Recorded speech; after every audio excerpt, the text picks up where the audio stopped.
Hello everyone, welcome to the third lecture about system programming, your favorite course of lectures. And on this one we will be talking about memory and everything around it.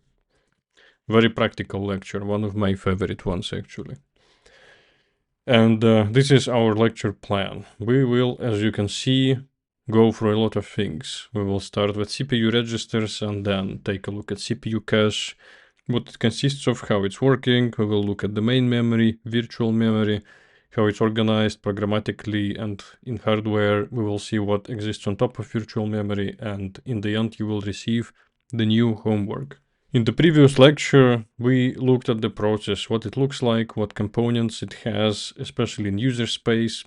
We learned that the process consists of memory sections, file descriptor table, EPC, references like interprocess communication, signal queues, and many other things. And as one of the points, we mentioned that the process hides from us all the details, like the kernel, what is it, which version, which operating system, devices, what kind of devices we have in the system, and memory capacity, even and its layout, presence of other processes, and so on and so on.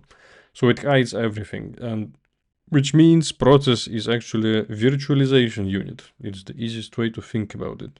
Memory in any system might be generally represented as a set of devices, ordered by access, speed, and volume, like it follows on the slide. So we would say registers are the fastest memory, and then there would be a CPU cache, whatever it is, we don't know yet, but it's what follows the registers. There are multiple layers of caching, and then there is main memory, and then there is flash and magnetic memory. And the order is not accidental. The layers of the memory you can see on the slide are ordered in a way that the more down you go, the bigger this type of memory usually is in a system, but the slower it also is. Let's have a look at all of those layers. What do they do? Why can't it just be one layer? Why do we need so many? Why are they so different? And we start with the registers as the simplest and fastest memory. Unfortunately, there is a problem about just making all the memory on registers, even though it's fastest and simplest. It all comes with a cost. Firstly, the registers are located directly on the processor, like they take space physically on the CPU cores, which means it's impossible to put here a lot of memory technically. There's just not enough space. And secondly, registers are not removable or addable, because they are hardwired on the processor cores forever, and they are very, very, very tiny. You cannot replace them, you cannot upgrade, you cannot fix them when they get broken. This kind of unmountable memory is bad for maintenance with stuff breaks, but I would say the main issue is just that there isn't enough space on the CPU cores to add more of those registers. The registers, those magic super fast things, consist of so-called D latches. They are super extremely mega tiny and we cannot see them with our own eyes, but we can like have a look at the photo on the slide. It's a microscopic photo where you can see kind of the structure in which those registers are organized. So the columns you can see there, they are registers. This is like one register, for example. And it consists of individual bits, and each bit is a latch. And so together they form byte or multiple bytes, which together form a register, and the CPU core can access this register as a whole or multiple parts of that register individually, and so on. What are those D latches? Latch is a relatively simple electronic schema. It's a thing which has two input gates and one output gate. And well, I am not an electrical engineer, so I will try to explain it in a simple terms in which I understand it myself. So D latch is the schema of the latch is like what you see on the slide. Two inputs, one output. You can also play with the schema, by the way, yourself by the link on the slide. You can click and it allows you to interact with this latch to see how it changes the output depending on what kind of input you give it. So the latch has two inputs. One input is the value to save. It can receive a signal or it can just not have any signal. We would say that no signal is 0 and presence of a signal is 1. Let's pretend like this.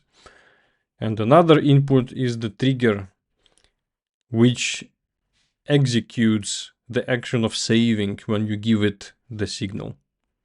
So it executes the saving of the value on the first input when the trigger has electricity. When it has no electricity, nothing will be happening, whatever happens on the first input.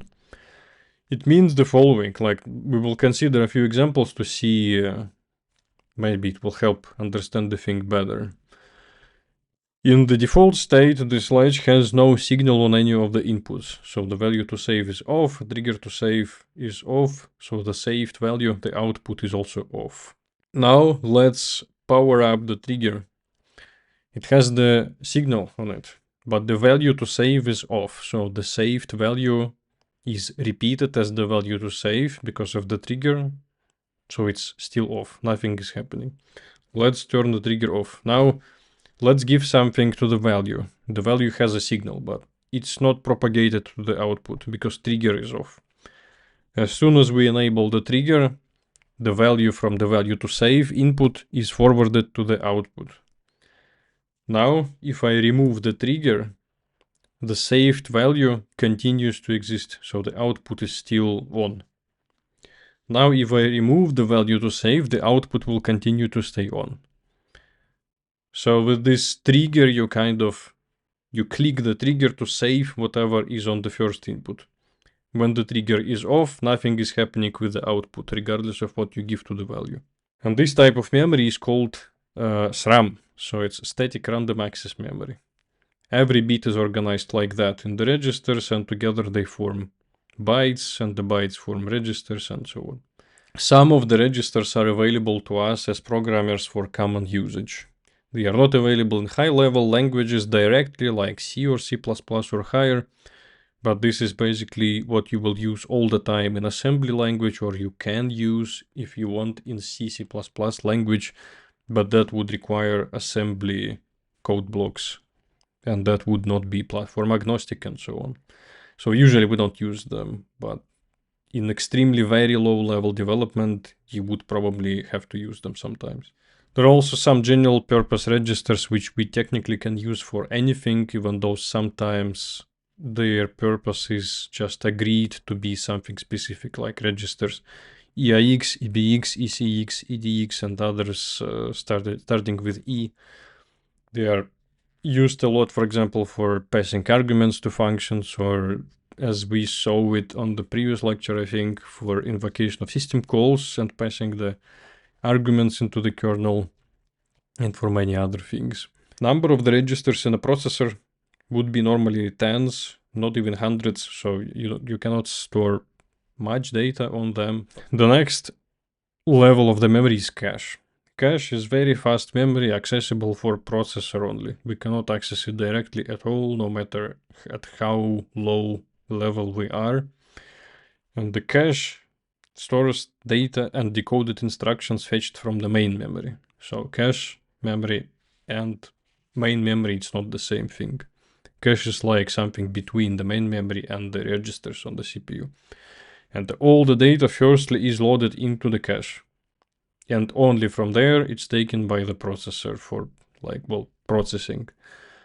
Using the cache, the processor will reduce number of main memory reads and writes, direct ones at least.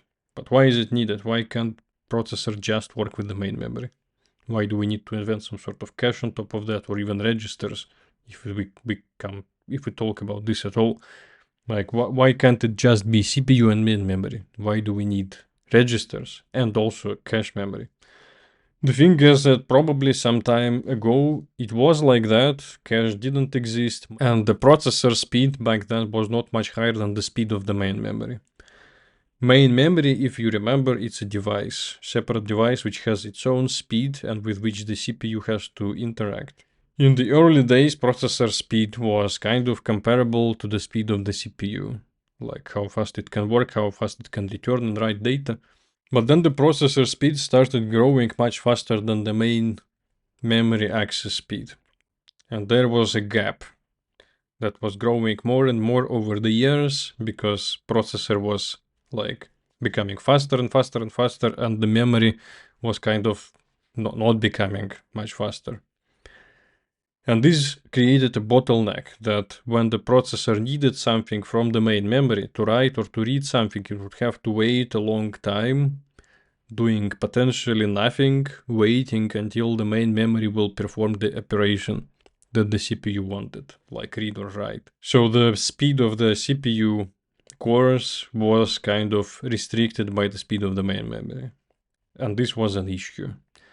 And so this is when the intermediate layer appeared, the caching, with which the CPU core would interact most of the time, and only rarely it would go to the main memory, so it would not have such a high penalty from the main memory speed.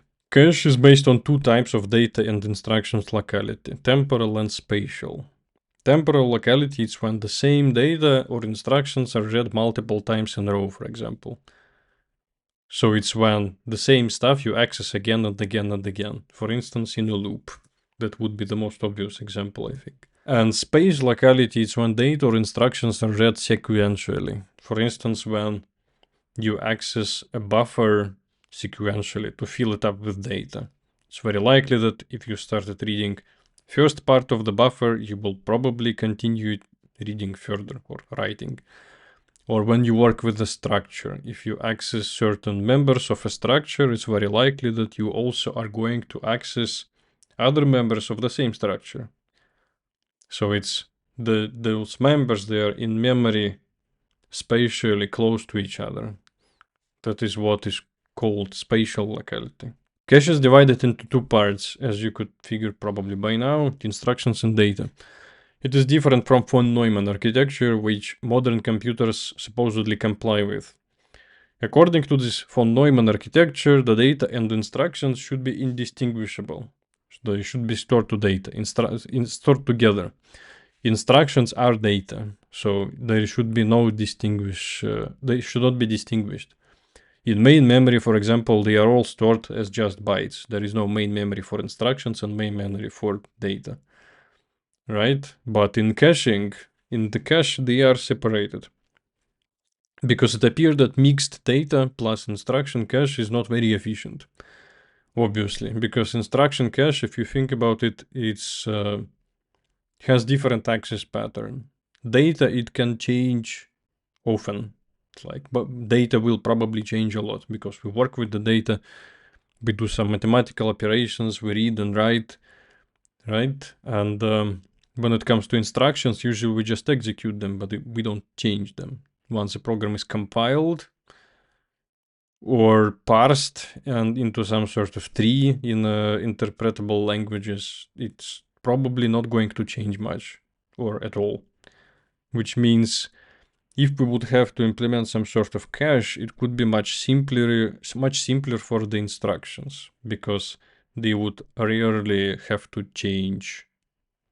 But for the data, we would have to care more about how smart should we about eviction from the cache insertion when it comes to changing the data.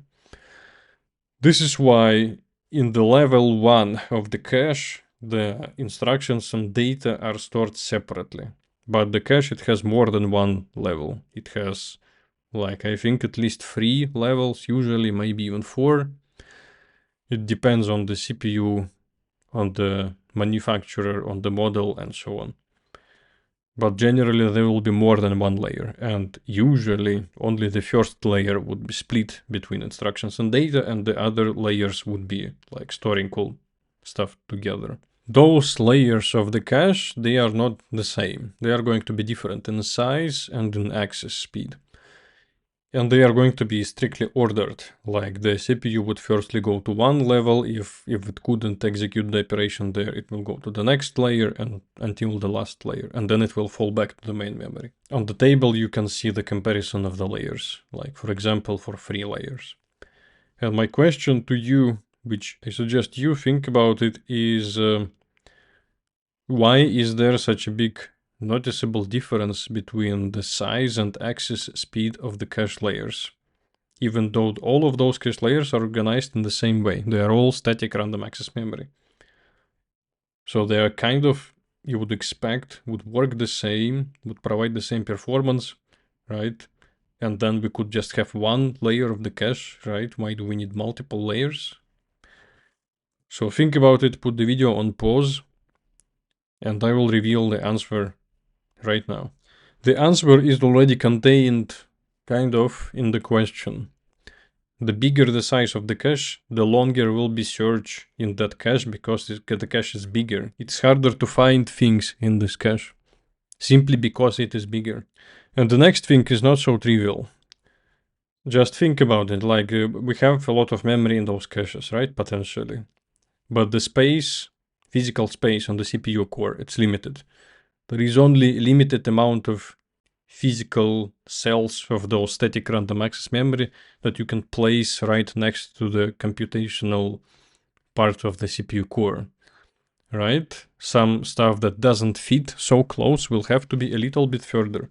And the more data you have, the further will be a lot, like the further will be a lot of those bytes from the CPU core physically. Which means it will take more time for the CPU core to reach those memory cells, which is non-zero time. So let's address those issues in more details. Firstly, why access speed depends on the cache size. The logic is the same as you would imagine in a cache table or in a search tree of some sort, like binary tree, red, black, balanced, whatever tree, right? You usually algorithmically, when you search in some container something by key, it takes more time to find something if this thing is bigger. Like the bigger is hash table, the longer we'll be searching it. The bigger is the tree, the longer we'll be searching it. For the tree, we even know the formula, like in a balanced tree, it would be logarithmical speed, logarithm from the tree size.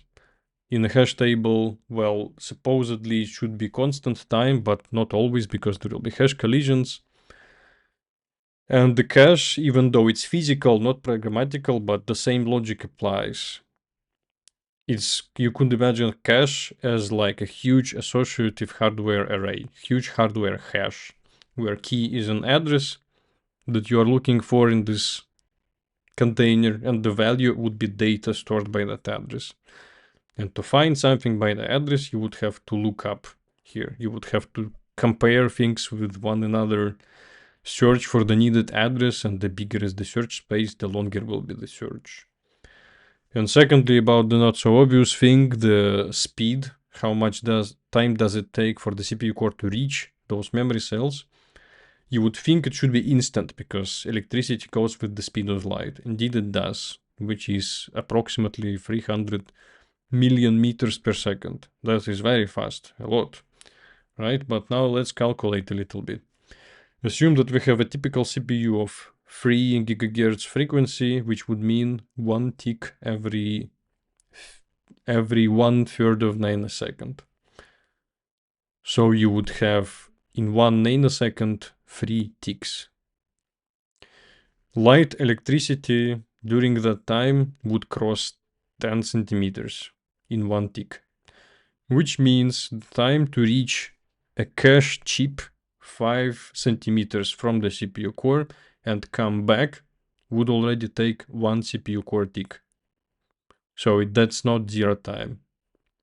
Also take into account that in big cache the signal will travel inside that cache itself to compare keys with one another for a while. So it's not like you go to the cache, instantly get the thing you're looking for and come back. When you reach the cache, you will have to travel a little bit in the cache to find what you are looking for, and then you also travel back. So it's not zero time, which on such a high speed of the processor like 3 gigahertz it's a long time. There are relatively new researches in the area of speeding up the caches by layering them on top of one another. Like, so it would be 3D space, not 2D space. You would place a cache, for instance, on top of a CPU core, not only around it. But the main problem then becomes cooling, because CPU will get hot very fast when it's under load, and you need to remove the warmth, the heat. And if you completely wrapped up your CPU core into caches, then how will you remove the heat, right? Or it just will produce more heat. So I don't know if this problem is already solved, probably not. But I remember there was some research in this area. When a processor needs data or instructions by an address, they are always read for a cache. Processor will almost never read main memory directly. At least I'm not aware when it would do that. From what I know, the CPU will always go through the cache. If there is no needed data in the cache, not on any level, then the cache itself, it's a device which will load data from the main memory and return it to the CPU. From the processor, it will look transparent. So the processor just goes to this magic box cache and the cache will solve all the access issues. The processor doesn't need to care about that.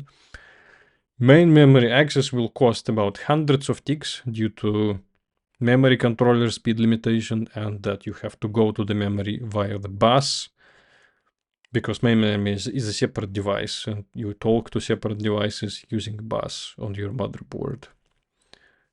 And that takes a lot of time. But if you are lucky and you found what you're looking for in the cache, then it will take like 1-2 ticks. Because there are several cache levels, manufacturer will have to define data eviction and migration rules between those levels. Like how to decide to which level should be placed new data and from which level should be evict the data when we need more space. And there are 3 policies: inclusive, exclusive, and combined. And they do what you would imagine from the names. Inclusive would mean that every next layer would completely contain the previous layer. Exclusive would mean that all the layers contain unique data. And not inclusive, not exclusive would contain, would be some sort of combination that the layers can intersect, stores sometimes the same data, but they don't have to, and they don't have to be unique entirely. You would think intuitively that the middle one, exclusive, should be the perfect one because you can cache more data, right? The more data you can cache, the faster you can work on average because you have to go to the main memory less. But it's not so obvious, so let's have a look how they work. Let's consider them on 2 levels. It will scale to 3 or more levels the same way anyway. So the same way as L1 and L2 are interacting, L2 will interact with L3, L3 with L4, and whatever, how many other layers we have. So let's have a look at the inclusive cache first. I will consider how it will work for multiple, for all possible ways to read a certain value. And we will consider cases when it's already in the cache, when it's not in L1 but in L2, and then when it's not in any of the layers.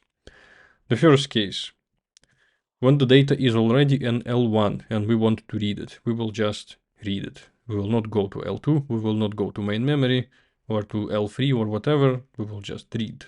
The simplest case. Now imagine that we have the data in L2, but we do not have it in L1. What do we do then? The inclusive cache will copy the value from L2 into L1 and then we read it from L1. The CPU core will read it. In the next case, the data is not present at all anywhere. But there is some other data like Y, for example.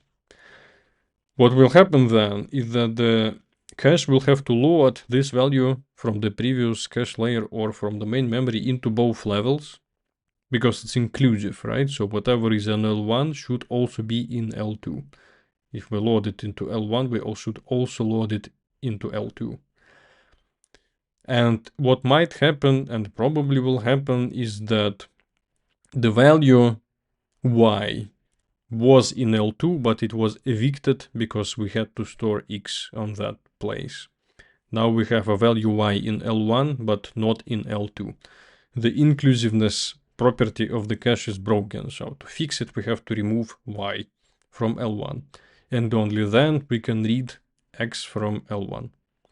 As you can see, inclusive cache, even though it seemed relatively simple but stupid, it's not so simple, because you have to keep the inclusiveness consistent across those levels, and it takes a little bit of extra effort.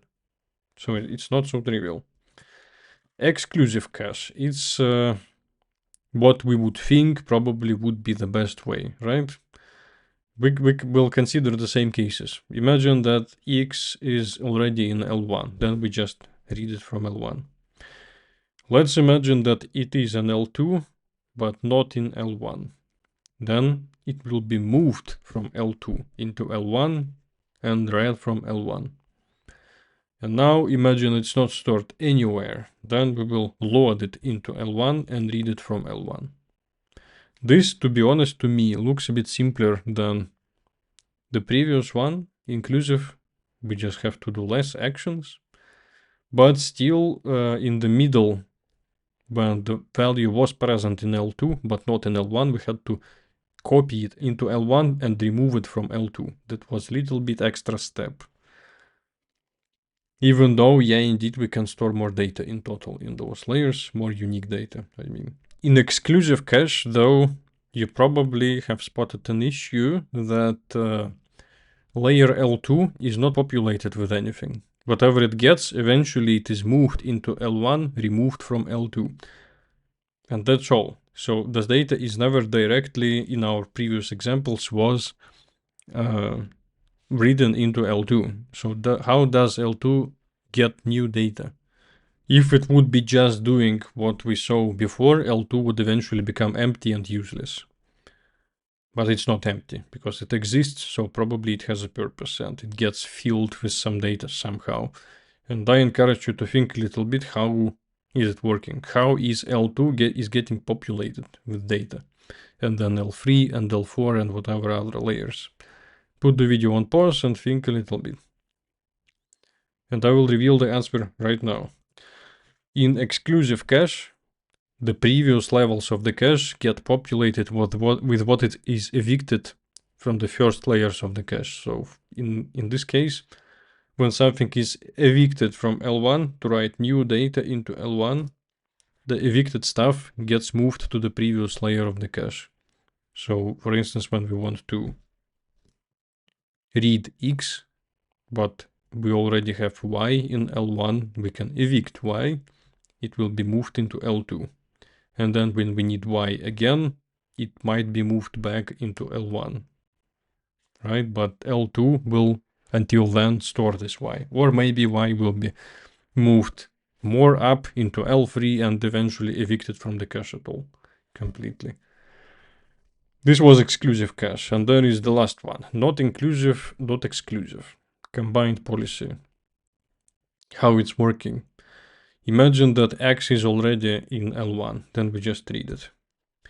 Imagine that X is in L2, but not in L1. Then what happens is that X is copied into L1 and read from L1. This is where exclusiveness will break, because we will not remove it from L2. It will be both in L2 and in L1. And when it's not present anywhere, it will be copied everywhere and read from L1. This is where inclusiveness will break, because during this copying we might, for instance, evict something from L2 that is stored in L1. In this case, it's the value Y. But this is the simplest cache, as you can probably see. We do the least number of actions here. We always just copy the data into L1, read it, and doesn't matter what happens with the previous layers. We just don't care. So it's probably the fastest way to access the data, even though it might be not optimal in a way that it will not store the most data as exclusive cache. And this not inclusive, not exclusive is probably what you will see in most of the CPUs, at least to what I know. This was reading. This was only reading operations. But there is also operations of writing, like when you want to save something into a variable, for instance. How does this data reach the main memory? Through all of those caches. And there are two ways to write the data. First is, as I already said, write through the data, write through the cache. It's literally called write through. This is when when you want to update anything, you will have to write it through all the layers of the cache. So probably it might be saved into the cache layers, or it might be just evicted from them, but probably it would be saved, and then it will reach the main memory and it will be saved into the main memory. That is a lot of work, as you can guess. It is more work if we wouldn't have cache at all. Because without caching we would just have to write into main memory, but now we have to also write to all the caches. This is very slow. This is not what we want to do. What is usually happening in this case and in many other caches, actually even outside of the CPU, but just when people build caches, like in microservices, for example, it might easily happen that they would apply the same approach. The approach called write back. It's when you don't write into the main memory in a blocking way. Instead, when you want to write, you will write only to the first layer of the cache. And the main memory block that you wrote will have a special bit set for that block called dirty bit. When this data will be evicted from L1, it will probably move to L2 and then to L3, and then eventually it is going to be evicted from the cache completely. When that happens, the cache will see that the data has dirty bit set. And then this data is not just deleted from the cache, but it is flushed into the main memory. Later, lazily. Like so, when you write, you don't wait until the data reaches the main memory. It will reach it sometime later. You don't have to wait until then. This is how writing will work with the same speed as L1 cache, which is very fast and very good for us. And this is the way it's working on the CPU caches. The cache device will work like a hash table or a search tree. You could imagine, logically at least, where by an address you would be able to find data. Address is the key, data is the value. So it's like a hardware STD map or STD unordered map from C++. How does this mapping work? You have to understand a few things. Firstly, the cache doesn't address each single byte separately. When I say address of the data, it doesn't mean that when you have a variable like int a and you take an address of a, then this a int is literally stored in the cache as 4 bytes. This isn't how it's working really. At the level of the cache, there are no any variables of any sizes. Cache works with memory as just memory, whatever it stores. Doesn't matter what is inside of that memory, how we interpret this memory in our application level. This would be too much complexity for the cache to be aware of that. It doesn't index variables or separate bytes or separate bits. Instead, the cache works a bit simpler. It operates in blocks of size 2 in power of some number bytes. This power would be probably 5 or 6. Usually it is expected to be 6. Probably it's 7 already somewhere, but normally it's 6 by default. And those blocks of data are called cache lines. So even when only 1 byte is needed by the CPU core, like for example to make an increment to a variable, the processor will read the whole cache line having this small variable into the cache, and from there it will work with this small piece of this cache line. The cache device will never work with individual bytes.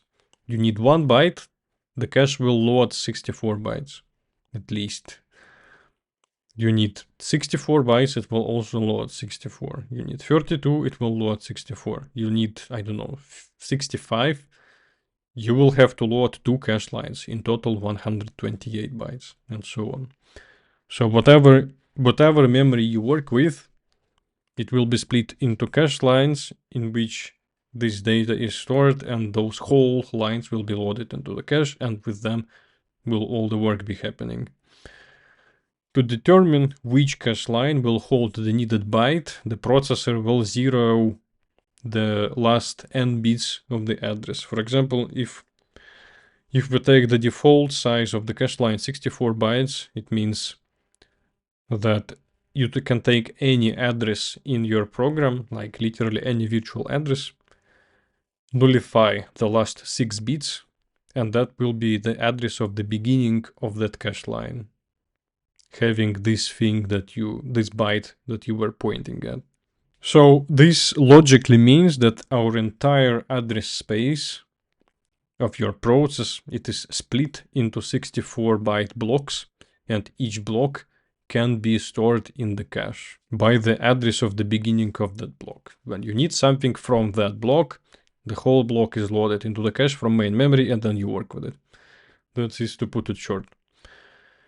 And also the cache will probably have, you can at least imagine, multiple ways how to store this kind of map of arbitrary addresses from 0 to 2 power 64 to physical cache cells. Like the virtual address space, it's huge. It's 2 in power of 64 addresses of individual bytes. Even if you divide it into 64-byte blocks, it still will be insane amount of cache lines. This is one problem. The second problem is that the cache is just smaller than the physical memory. Your physical memory can be huge, like, I don't know. In a personal computer, you would expect it to be easily 32 gigabytes. In a server equipment, it could be like 100 gigabytes, 1 terabyte, a lot. By the cache size, well, the cache size would be like a few megabytes, and you have to find an algorithm how to efficiently map those few megabytes to those many gigabytes of the main memory that you have. How do you define which physical memory blocks would be mapped to which blocks of the cache? If we would imagine that the cache is like a hash table, this algorithm of how to map addresses, how to search for addresses in the cache would define how many collisions we will have and how fast will be the search.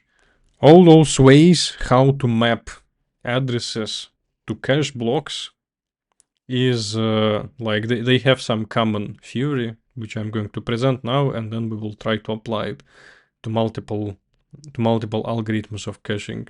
Let's assume further that the cache line size will be 64 bytes. Not much will change if it is different, and 64 is pretty common. To distinguish the memory blocks mapped to the same cache line somehow because of a collision, for instance, if we imagine that like a hash table, each address will have a tag uniquely identifying this memory block among other memory blocks having the same, like hash, let's say, mapped to the same cache line. First bits of the address we will use as this sort of tag. The last 6 bits will be offset inside that cache line. For instance, if let's say you have a Boolean variable, 1 byte, you have an address of that variable.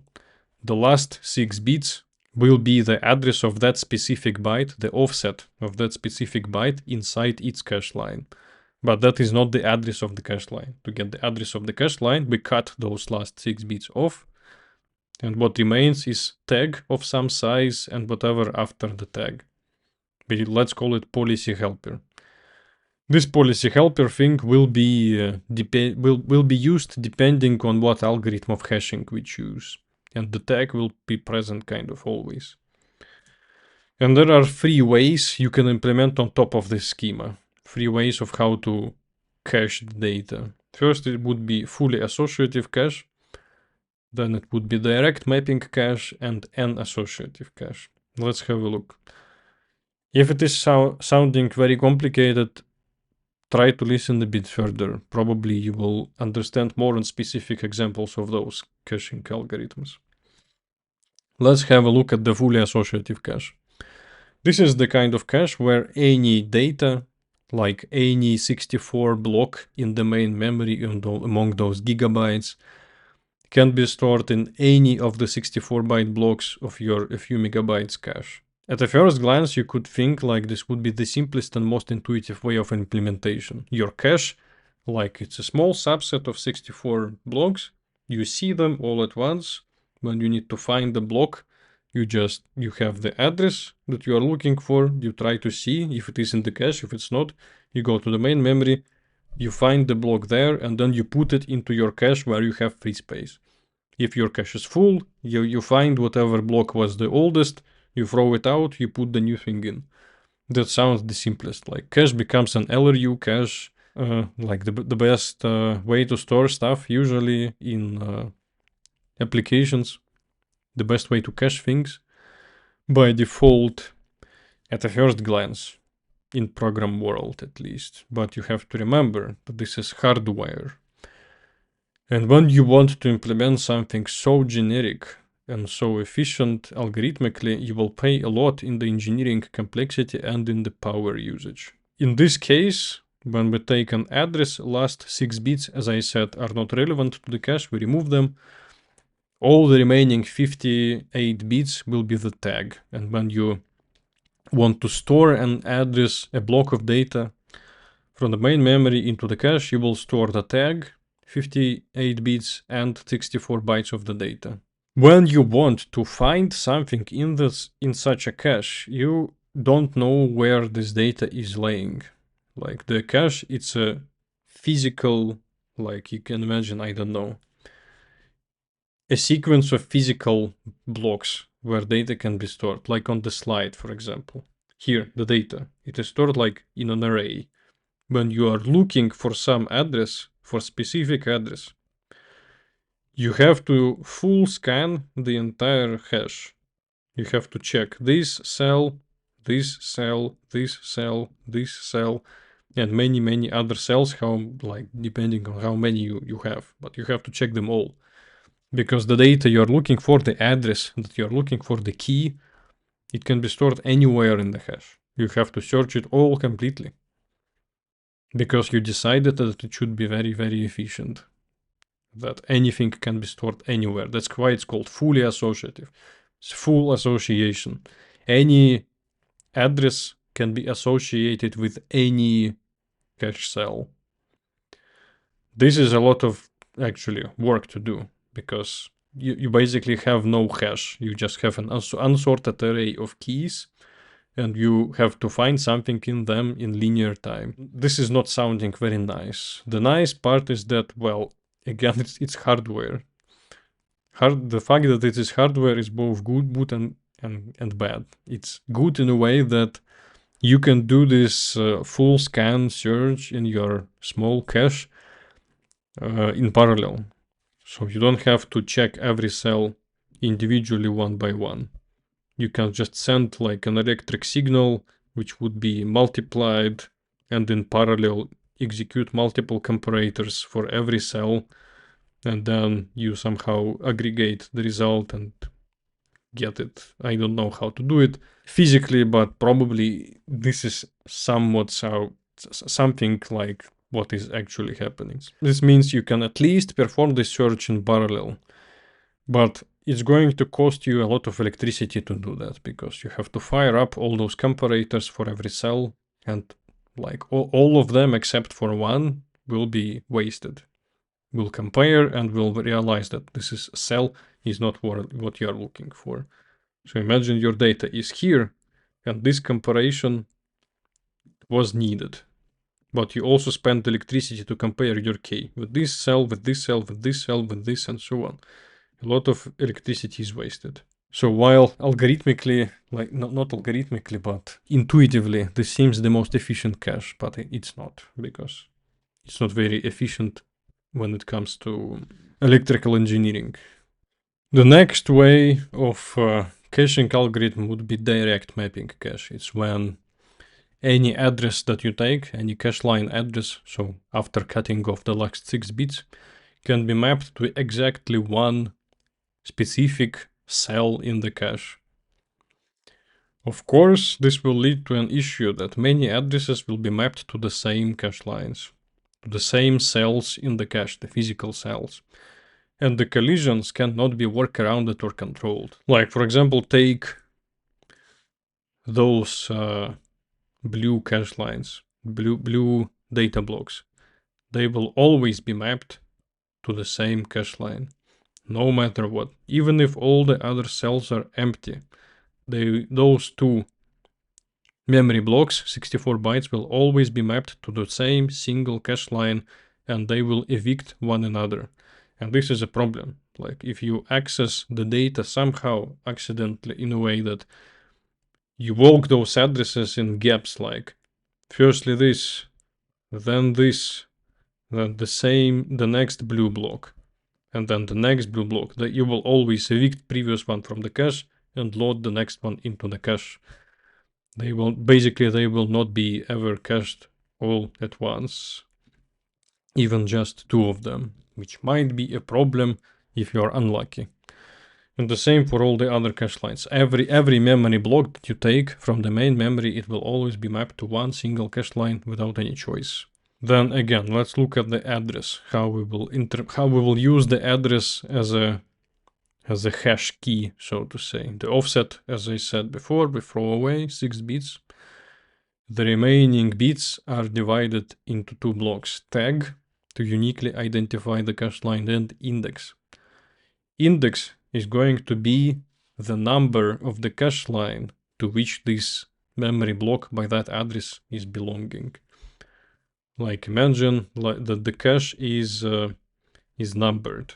So 1, 2, 3, 4, 5. Not very nice, but forgive me, I draw as I can. Imagine you have 5 cache lines. Then in this index will be enough just a few bits, and they will store a number like 1, 2, 3, 4, 5, right? We just take as many bits as we need to be enough to number any of the cache lines, and the number that happened to be stored here for a given address we will just use as the number of the cell in the cache. Cache then becomes not even a hash table, it becomes an array, and index becomes an index in that array. Then we have the collision issue that if imagine we don't have a tag, like we just take a few bits as an index, and one of those blue cache cells, blue memory blocks is stored in the cache, and then you are looking up like this address. How do you know this cache it stores that memory block or that one? You don't know. It's both of them have the same index, right? Then what the cache is doing is that with your data in each memory cell, it will also store the tag. So let's use different color. This is the tag. Tag will be stored next to each cache line to identify uniquely which of the memory blocks from the main memory is stored here. And then imagine this one is also blue, and you can match it, compare to see if this is the memory block you were looking for or is just a collision with another blue memory block. The implementation of such cache is going to be probably trivial, because this hash table, so to say, or an array, is going to be accessed very trivially. You just extract the index from your address and you directly go and look up the needed cell, and then you compare the tag. This is constant complexity. You do not need anymore to scan other cells. This is going to be very fast. So it's very energy efficient, I would say, when the data is found in the cache. When it's not found, it's getting more complicated. You have to perform all this stuff we saw on the previous slides. Exclusive, inclusive, NINE, and so on. But when it's found, it's very, very fast and very energy efficient, right? But it has the danger that the same, when you walk the memory with a certain gap, with a certain step, let's say it like this, you might get into a bad pattern when you evict and load the same cache line over and over again. This is the cost of the direct mapping cache. And there is a combination called an associative cache. It's like a combination of the previous two ways. Fully associative cache allowed you to store any main memory block in any cell of the cache, right? It can be stored anywhere. Direct mapping allowed you to store each memory cell only in one place of the cache. Combination is that, let's say, any of our memory blocks in the main memory can be stored in a few of the cache lines, not in the whole cache, but in a few cache lines. For example, this blue memory block can be stored either in this cache line physically or in this one. Not in the upper ones. The upper ones are taken by some other data, other addresses. But this blue one, and this blue one, and the next blue one, and so on, they can be stored in any of those several cache lines, which is already very nice, because firstly, we do not have this pattern anymore. When you walk the addresses with a certain gap and each next step evicts the data from the previous step. And also you don't have, it doesn't sound so complicated as fully associative cache. You don't have to do full search, right? Full scan of the cache when you search for something. Imagine that we want to find in the cache this block by that given address. You don't have to search the whole cache. You just have to search in those few memory cells of the cache, not in the entire cache. This is going to be more energy efficient than fully associative cache and algorithmically better than direct mapping cache. The only difference will be with direct mapping cache actually is that the index now, it will store, it will mean not a single index in the cache, but it will index now will mean a blocks of a few cache cells. Like, for example, this would be index 1. This would be index 2. And so on. And size of each index will depend like on specific implementation of the cache. So this thing is going to be variable. Depends how many cache lines you want inside one index. 2, 3, 4, and so on. If we make this 1, like the number of cache lines in one index is 1, then it becomes direct mapping cache. If we make the index size the whole cache, its complete size, then it becomes fully associative. But you can vary it to choose some sort of intermediate solution. Engineering-wise, it looks probably more complicated than both, but as far as I understand, still energy efficient-wise, it's going to be better than both of the previous ones, and algorithmically, it's a good compromise, let's put it this way. The electricity-wise is going to be better than direct mapping, than the fully associative cache, because let's have a look how it would work. So you have an address, you extract index, you go find your index, which is going to be a part of the cache, and you will only execute comparators for data cells in that index, not for the entire cache, right? So it's not as energy efficient as direct mapping cache, but still much better than fully associative cache. 3 ways in the end: fully associative, direct mapping, and n-associative. What is the best one? What is actually used in real world? According to experiments, this is what it looks like approximately. Picture on the slide. You can see where those caches were compared on some benchmarks, and they check the cache misses, like how efficient is the cache when it comes to actually caching the data and not evicting it too early, and how good is the cache overall. Let's just say it like this. And they were comparing direct mapping cache, 2 associative cache, 4 associative cache, and 8 associative cache. Fully associative cache, it wasn't compared, and it's not really used even because of how expensive it is. It is probably used on the first level, I think, but I'm not sure. On the second and next levels, some sort of n-associative cache is only feasible because of energy efficiency and complexity of the schema, of the engineering complexity. So those made sense to compare. What can be the n in n associative cache?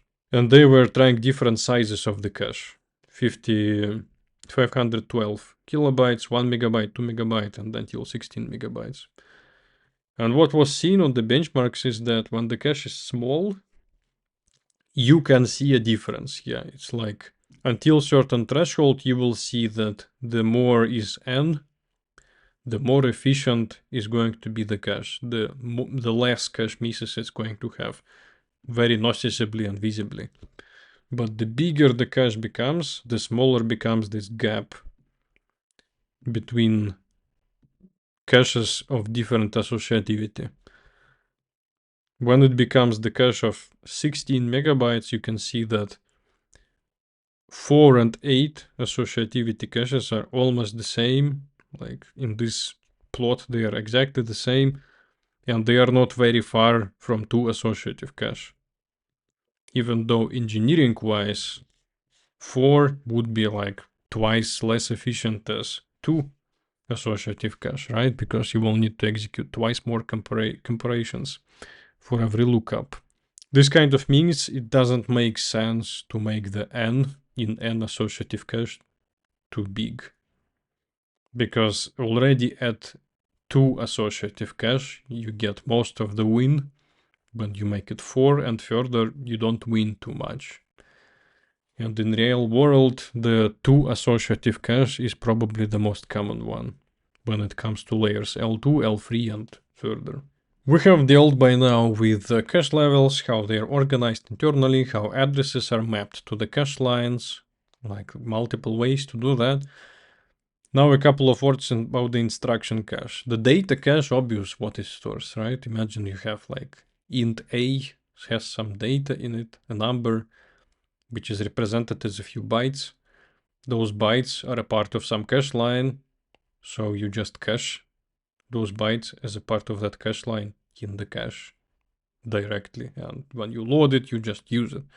The instructions, though, they are not just bytes. We would want them to be just bytes, but they are not. The instructions are not really data as we would think about the data. Like they are not, the instructions are not directly usable by the processor when it sees an instruction. Because with every instruction, the processor has to firstly decode it. It has to find what is the opcode of that instruction, like what is it? It's an add, sub, multiply of integers or of floating numbers, or is it some sort of other opcode, and then for every opcode it has to decode how many arguments is needed for that operation, what are the types of the arguments, where to get them, what are the indirect arguments, like for example, some arguments to certain operations you would give as a part of that operation, like function arguments, for example. You just pass them to the operation. There are also indirect arguments, which you don't pass directly. For instance, certain operations, certain instructions, they expect that certain arguments would be stored on certain registers, which you just have to place in advance before invoking the operation. Same as way as, for instance, when you have a function and you have a singleton somewhere in your code, a global variable used by that function. It's kind of becomes implicit indirect argument of that function, right? You don't pass it directly, but the function can use this global variable. Same as with some CPU instructions. Some of them will take arguments like functions do, and some of them will also expect some global variables to be set, like registers.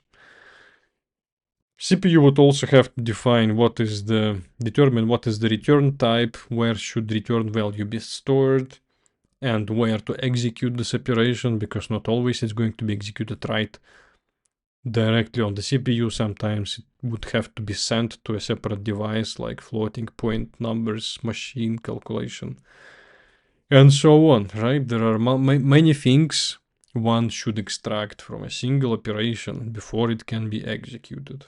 To make things more complicated, the instructions are executed in a pipeline. So every instruction, when it's placed on the CPU core, it has to go through multiple steps. Some of them probably can be skipped depending on the operation, but in general, every operation would fit into this scheme of 5 steps. You would also be able to find it in the literature. The first step would be fetch the instruction from the memory or from the cache. CPU will do it from the cache, but the cache might have to access memory. Then it has to be decoded, like we saw on the previous slide, and it's executed. The result is some data that probably you would have to write back. And in the process of execution, it might need to access the memory. So those are the next steps. Memory access and then write the result back, if there is any result at all.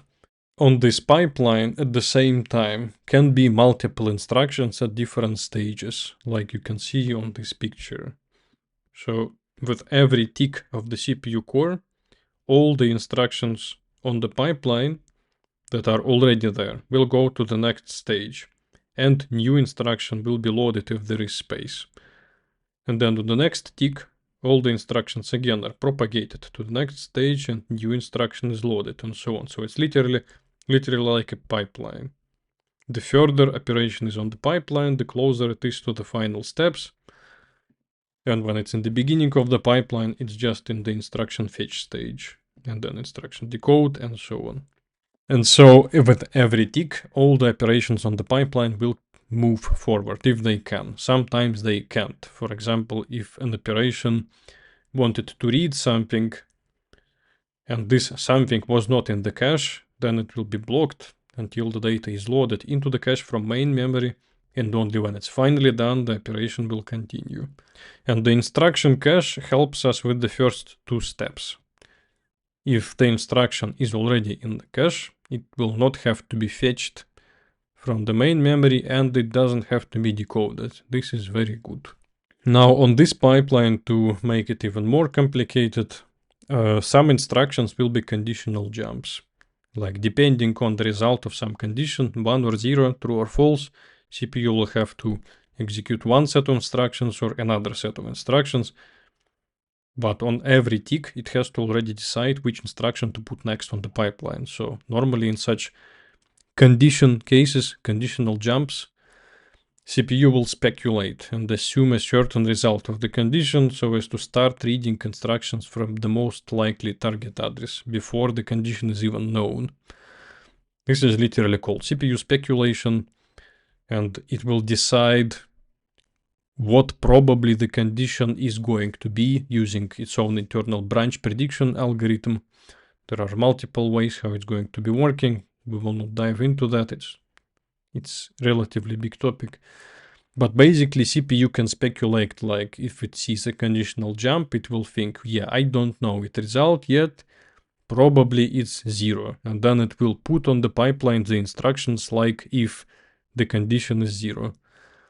And then if the condition if few ticks of the CPU later is calculated as what was expected, then it's good, we speculated right, processor was lucky.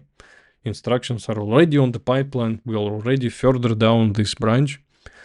If it was wrong, calculation, like prediction of the condition was not right. For instance, processor thought it's going to be 0 and it appeared to be 1. Then those instructions from the pipeline that were speculatively placed there will be thrown away. This is a big penalty, it's called branch misprediction. And then the CPU will have to, after throwing those instructions away, load new ones and start them from scratch, at least from the step 3, if they are already in the cache, or even from step 2 if they are not in the cache. Next, we will consider problems arising in the multi-core architecture. So far, we're always thinking like there is one CPU, which is like a single thing doing everything sequentially, right? But in modern world, it would rather be that one CPU has multiple cores, like 32 cores, easy, like 64 cores. On really fat server hardware, there will be many cores working literally in parallel, simultaneously in time, not one by one in turns. And when there are many cores or even processors, it should be designed how would they share the cache. So far it was just one cache, just one CPU, but now we have multiple cores. How do they access one cache? Or do we have one cache for every CPU core, they don't share anything, or how does it work? If we would say that the cache should be shared by all the processors, it would mean that cache would have to be moved out from all the CPU cores for it to be shared by multiple cores, right? This would reduce access speed for every core, and there will be contention for access to the cache because many CPU cores will try to access it all at once. This is going to be terribly slow. This would turn into one another main memory. If the caches would be separated, at least one layer even, if it would be separate, then it could happen in theory that caches of different cores would have the same record, like the same address cached, but then one core would change data by that address. What should we do then? If another core would want to read that record, should we on every read go to every other core? This would be too slow. Should we on every write notify all the other cores in a blocking way? Probably on every write that would be also too slow. So we need to find a way how to synchronize those caches that when we write something in one thread, for example, on one CPU core, then another thread on another CPU core would read the data that was just written, not some outdated version of that data. This would be nice to provide. Let's instead do this. Let's allow a core to ask other cores about their cache records only sometimes, rarely. Not on every write and not on every read. Rarely using some special algorithm of synchronization. When there are several caches on different cores, the task, the algorithm of their synchronization is called cache coherency. And the caches are called coherent when they are not in conflict, like when they are synchronized. So they either have the same data by the same address or they don't have the same data. There is such an algorithm already. It's called MESI coherency protocol. It is named after the states in which the cache lines can be. So in this algorithm, every cache line can be in one of the four states, M, E, S, I. M means modified, E means exclusive, S means shared, and I means invalid. When a cache line is completely empty, so it has no data. Its state is invalid, so it's free. We can load something into it. When stuff is loaded into the cache line, it can be in one of those other free states. Modified means that this cache line is valid in this CPU core.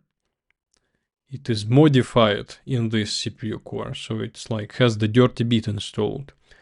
But it is not loaded into caches of the other CPU cores. It can also be in exclusive state. It means that the line is not modified and is not loaded into other caches on the other cores. And shared state means that the line is not modified but can be loaded probably in other caches on the other CPU cores.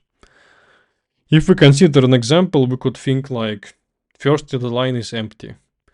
Then let's say we want to read something and gets loaded into this cache line. Then it probably will become in a shared state. So it's not modified in our CPU core, but it might be loaded into other caches. Let's say we write something. This CPU core writes something into this cache line. Then it will become modified. It is owned by this CPU core, but it must not be loaded into other caches. When that happens, transition from shared to modified, the cache will have to go and notify all the other CPU cores that this cache line is going to be modified. So the other cores will have to evict this address from their caches. Then it becomes modified by this core and invalid in all the other cores. And this is an expensive operation, obviously, but if the cache line, let's say, was exclusive, so it's not modified by this CPU core and is not loaded into other caches on the other cores, then if we write this cache line, we don't have to do anything. We don't have to notify other cores. We can just instantly transition it to modified state. Right? This is going to be cheap. So as you can see, for some operations, for some transitions, the cache will have to notify other caches on the other cores. They will have to synchronize. But for most of the operations, it is expected that the shared state will be rare. And if it is, then the caches will work relatively independently without having to synchronize frequently. They will have to synchronize and frequently if your program is doing something wrong. Let's consider an example of such a wrong behavior when you will receive a huge performance penalty due to those caches synchronization between each other on different cores.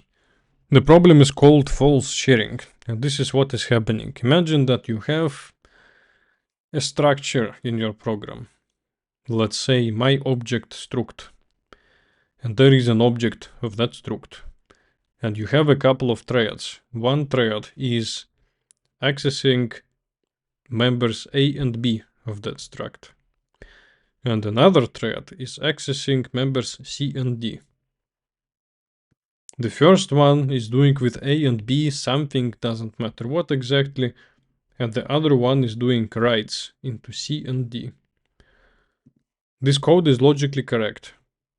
They will not mess with each other. You don't need any mutexes, atomic variables here, log-free access, whatever else. It will work correctly. Like, those two threads will not break each other. But it will work very slow. The reason is, in this specific case, is that it's extremely likely, almost certain, that this small struct, having just, 16 bytes, will fit into one cache line. Cache line is 64 bytes, usually. And our structure is very small, it's only 16 bytes. It will probably entirely fit into one cache line. And the CPU cores running our threads will work with the whole cache line. They don't work with individual bytes. They will try to load the entire cache line into their caches, those two CPU cores, and they will try to change something in the same cache line, and they will mess in with each other according to this messy protocol that we saw before. So the cache line will be loaded into one core, modified there, evicted from the other CPU core, then the other CPU core will load it to itself, modified, evicted from the other CPU core, and so on. Even if just one CPU core is writing and the other one is only reading, still the first one will constantly evict the data from the second CPU core. It will keep breaking it. And both cores will have to load this data into the cache all the time and synchronize with each other, which is going to be extremely slow. And the problem is called false sharing because logically, if we imagine cache lines don't exist, logically, those two threads share nothing. One is working with AB, another is working with CD.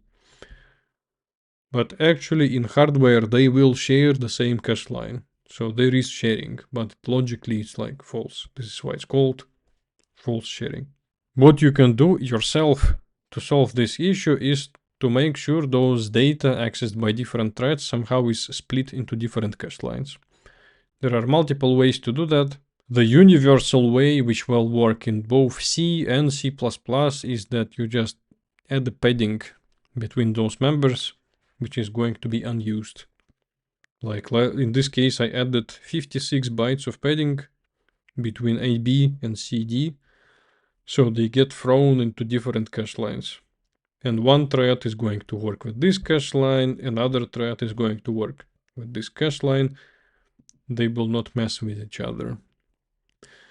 Probably a nicer way would be that instead of hard coding here 56, you could in C++ use the compile time constant hardware destructive interference size. It's a constant which probably will be 128 bytes most of the time, and you can use it instead of 56 to make sure that what is before and after this padding will be absolutely in different cache lines. The same false sharing issue, by the way, will exist even in different contexts. Like in this case, it was for a single structure shared by multiple threads. Same issue will exist if you have different objects but stored close to each other, for instance, in an array. If you have array of objects, if this array is accessed by multiple threads, more than one thread, even if the array doesn't change its size, like it's not a vector but literally static array, still, if different threads access different objects and those different objects happen to be in the same cache line, and at least one thread is modifying its object, then they will mess with each other. They will evict this cache line from their caches, from caches of other CPU cores, and you will still have false sharing. In this case, adding padding to the object itself probably will work, but you will have to add it to the beginning or to the end. And more nice way in C++ would be to use align as keyword. It's a keyword you can add to the definition of struct or class, and it will make sure that when this object gets allocated on stack or on the heap, its address will be divisible by the given alignment. So you would say align as 64, and this will make sure that your structure will always be in the beginning of its own cache line. Or you can use probably align as STD hardware destructive interference size. Maybe will have the same effect. This is an actual issue, like it's not some sort of thing that will give you a few nanoseconds win for a request which lasts 1 millisecond or something. This can be a big performance degradation, which is hard to spot. So it's a big deal. I suggest you to remember it. Now, when we know more about the caches and the CPU pipeline, let's look at one famous vulnerability related to the caches, which probably from its loud name will help you to remember the topic better. And it's just interesting how it works. The vulnerability called meltdown. It was a big loud thing several years ago, probably already a long time ago. I'm getting old. And the vulnerability was a thing that when a processor executes the commands in a pipeline, it has a new instruction to execute on each step, right? On that pipeline. It doesn't wait for the current instruction to completely finish, to take and start the next one. While one instruction, for instance, waits for arguments to get loaded into the main memory, the next one is already being decoded, and so on. But what if the processor meets a conditional instruction, which causes branching, like if, while, for, any other loop or branch? A conditional jump, like check the value in a given register, and depending on it, decide where to jump, which instruction to execute. Processors internally have branch prediction, which solves the problem partially, but not completely. You cannot perfectly 100% precision predict all the conditions in the code. It most of the time allows the processor to start execution of the most likely branch or even the both branches before the condition is evaluated. When the condition result is finally calculated, it will either match the prediction done by the CPU and everything is fine, and then it continues execution of the pipeline. If it doesn't match, all the speculating calculations are dropped before they get finished.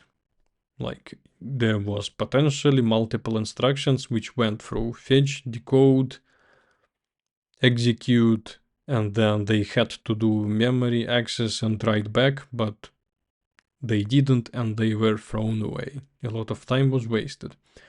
And the processor will have to begin execution of the correct branch from scratch, which is quite a heavy scenario, because the processor wasted multiple ticks on a false branch. It clogged the instruction cache with instructions which probably were not needed, and blocked the pipeline for a while. It's expensive. During the speculation, though, when those probably needed instructions are being decoded and executed on the pipeline, the processor doesn't check memory access rights.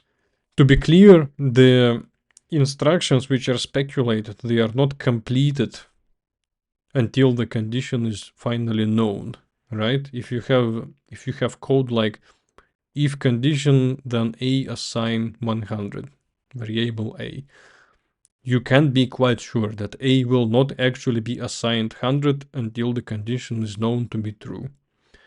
But the instruction to do this assignment will be almost completed until the last stage where the writing is going to be executed. It is just hold on pause until the condition is known.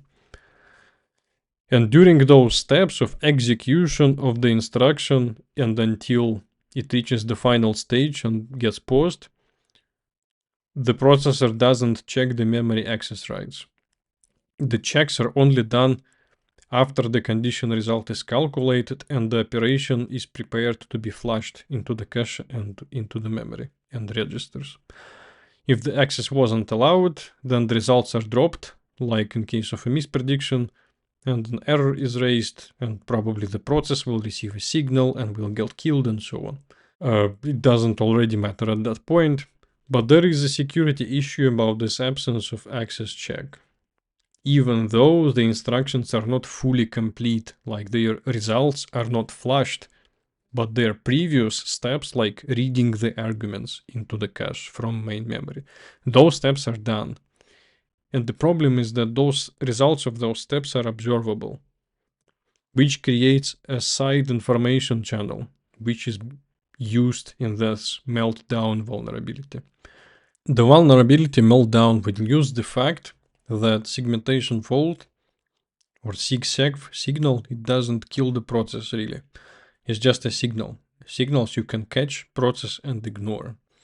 Let's look at the example on the slide, how it can be done, just so we can understand further how the vulnerability is working. Here I have a program which dereferences a null pointer, receives segmentation fault, and still it will survive it and continue execution. Like you can run it and you will see that I will print after segmentation fault here and my program will exit gracefully.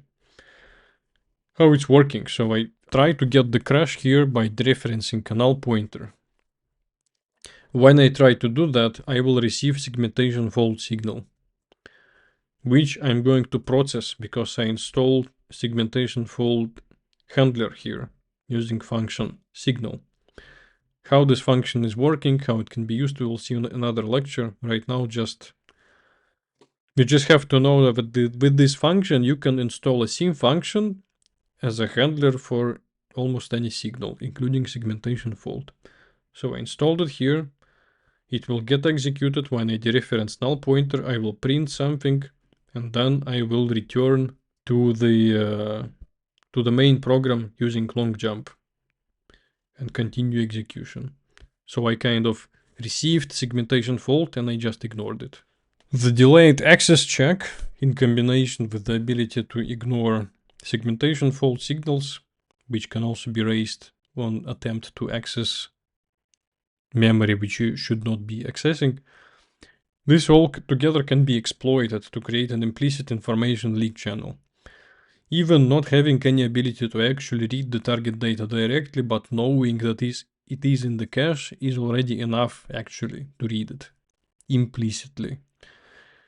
The attack is supposed to target kernel addresses mapped to user space addresses and protected from user access. There are such addresses. It works similar to VDSO section that we saw on the previous lectures. And previously, until, like I would say recently, the entire kernel, actually almost the entire kernel, was loaded into the address space of every process. We will see later why. And the ability to read kernel memory is kind of enough to do a lot of malicious things. And so there is an attack. On the slide, the exploit is not a real exploit, it's just to give you an idea how the real one is working, based on which principles. And the attack is like this. A hacker should create a big array of 256 bytes separated from each other by big paddings. For example, 4 kilobyte blocks. The padding we try to make as big as needed to split the bytes into separate, not colliding cache lines. Then the hacker will have to choose a kernel address at which the data should be read. we will do it in a function called getKernelByte, which takes this kernel address that we want to read. And in our case, we will try to read a single byte. Before execution of the attack, the hacker will also have to clear the cache from those 256 bytes, so not single one of them is in the cache, because the attack just needs those bytes to be only in the main memory. Then the hacker will try to read 1 byte at the given address into a variable, and will use this variable as an index in our big array to access one of those 256 bytes. Of course, the kernel will try to kill that process the very moment when the process tries to access the forbidden memory to dereference the kernel header address. But it takes time. It takes too long time. By the time the kernel address is known to CPU core to be forbidden for access for this process, the CPU pipeline will already contain the next instruction on it, this user space array access. And while the first instruction will be elevated into the kernel will decide what's wrong, will choose the signal to send, will send the signal. It will take a lot of time. Before that, for sure, the instruction, like the index value, it will be already known and loaded into the cache. And speculatively, the next command, access to user space array by that index, will also be executed. It will be loaded into the cache. It will not be saved into this unused variable, but the CPU core will load the byte by the kernel header into the cache and will already use it to load user space array index multiplied by 4096 in our specific exploit. So nothing is actually executed, nothing is revealed directly to our process, but the kernel header address is loaded into the cache and is used to load another thing into the cache. So nothing is done besides that now user space array by that index is in the cache, and it was not in the cache before, because it was read speculatively. This you don't even need any branching for this, right? You just need the pipeline. And with this pipeline, we got next instruction almost finished, already loaded into the cache, even though the previous one fails later with bad access. It doesn't matter, so the damage is already done. By now the hacker will just receive segmentation fault, it will ignore the segmentation fault because we don't care about it. We will just call this function process exception. It will be called from the segmentation fault handler. Our job now is to just find which index in this user space array is loaded into the cache. Like value by which index. How do you know which one is loaded into the cache? You just try to access every of those 256 values. Whichever of them is returned faster, this one is already in the cache, and the previous ones had to be loaded. So now you know which index was in the cache, and that index is the value that we read by the given kernel address. So again, this value, this index that we found to be that it is already in the cache, it is this index. And that index is the value from the kernel address. So we implicitly leaked the value by the given kernel address into the cache as an index in an array. And now we have this byte value from the kernel, even though we were not allowed to read it. And this thing you can scale. Like here I was only reading 1 byte, but you can read, I don't know, like 8 bytes at once or more. You can create a buffer. As long as those bytes you can somehow guarantee that they get into separate cache lines, you will be able to read more and more data, and you can repeat it to read the data sequentially. Like read the entire kernel, I don't know. Probably it will not be very fast, but nonetheless it is still dangerous that it's not so hard really to create a program. Was not so hard to create a program to read anything from the kernel. The complications would be that, of course, the kernel, like, what is the kernel memory? It's a bunch of bytes. You don't know which byte means what, inside of which structure it is, right? You only know that there is some kernel memory. What the memory means, you usually don't know, but you can guess many things. Like if, for example, if you read the entire memory and you can find there some strings, which probably could be, I don't know, some sort of passwords, store the strings in other processes.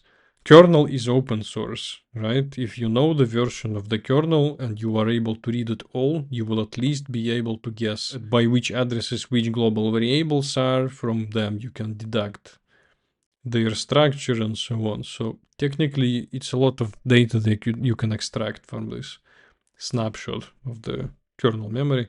Do we really need the caches with all their problems and complexities, like the strategies of the caching, exclusive, inclusive, not inclusive, not exclusive, multiple layers, pipelines, vulnerabilities? Do they really help that much? Especially their layered structure. There is a formula for measuring average access time depending on hit rate of a cache access speed and memory access speed. And this will return you like average access time. This formula can be used not only for CPU caches, it's just something you can in general apply to any sort of cache, also in high-level applications that you are writing in some sort of language that you prefer, right? It's not only applicable to CPU cache. But if we apply to CPU cache this formula, we will be able to calculate average access time to any address for specific parameters of our cache. And here on the slide, I tried to estimate some of the cache parameters from the sources that I was able to find. And I was assuming quite pessimistic values. So the values you see on the slide are worse than they usually are in reality. And specifically, I was assuming that access to the main memory without a cache would be 100 nanoseconds. And then I was assuming that miss rate in L1 cache would be 10%. In reality, it would be less, usually. And when we find something in L1 cache, we can read it in 1 nanosecond.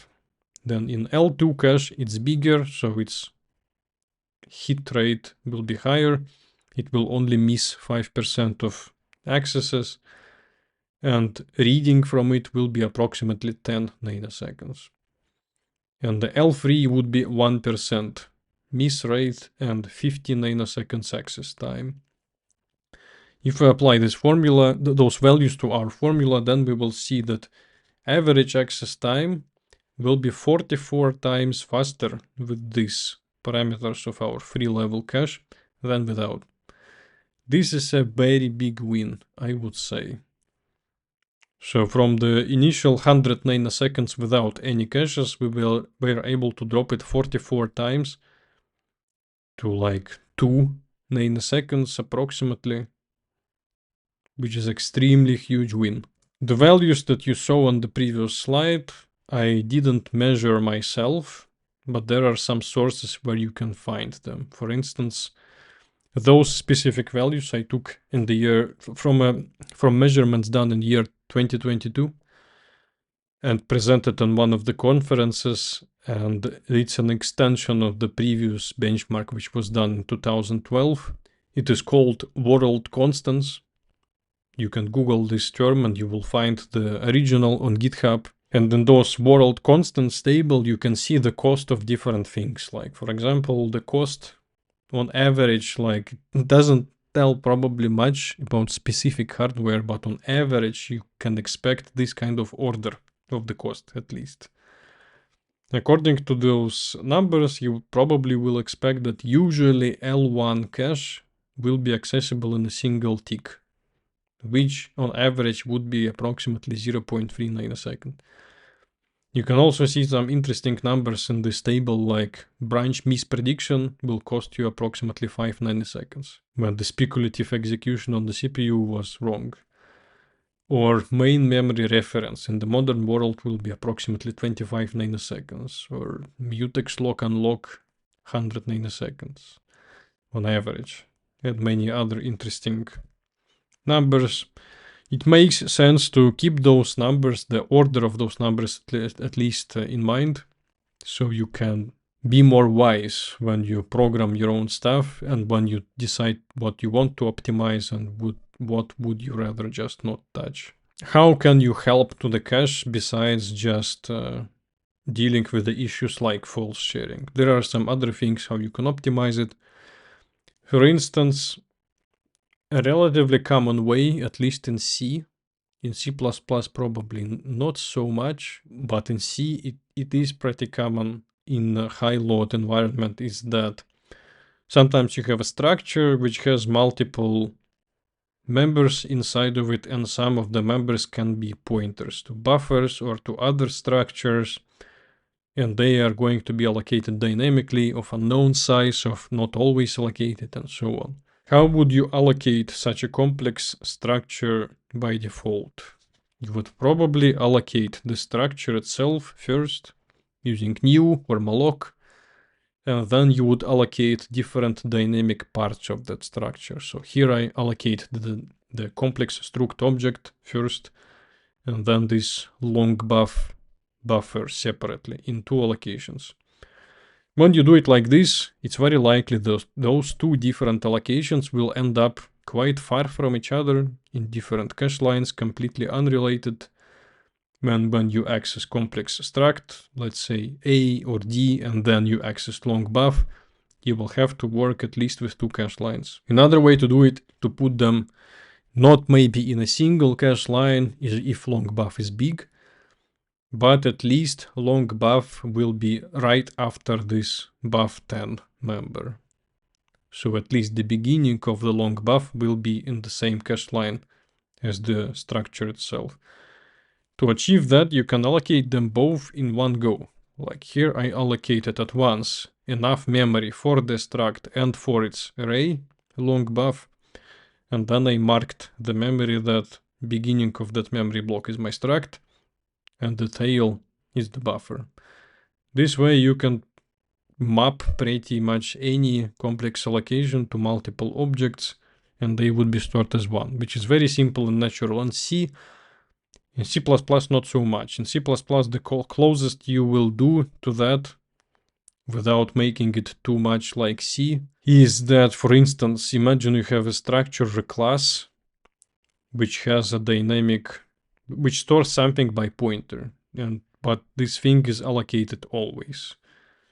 Then you can optimize this by making this stored by value, not by pointer. Then you will spend less memory first, and secondly, you will have better cache locality. This kind of simple optimizations can give you a big win in a high load environment. The next memory level after cache is main memory, or RAM, random access memory. Usually at the moment of writing this, it is going to be DRAM, how it's organized. Dynamic random access memory. DRAM is different from SRAM, firstly in having much simpler implementation. As you can see on the slide, this is DRAM, very simple. This is SRAM, very complex. The electric circuit will only consist of one transistor and one capacitor, that's all. In the capacitor, the charge, if it's charged or not, will define 0 or 1. This is how the bit is stored. The capacitor has very small capacity, like femtofarads order, because it is extremely tiny, and there are lots of them, billions, to store billions of bits. In such a small capacitor, only tens of thousands of electrons can fit. This is how tiny it is.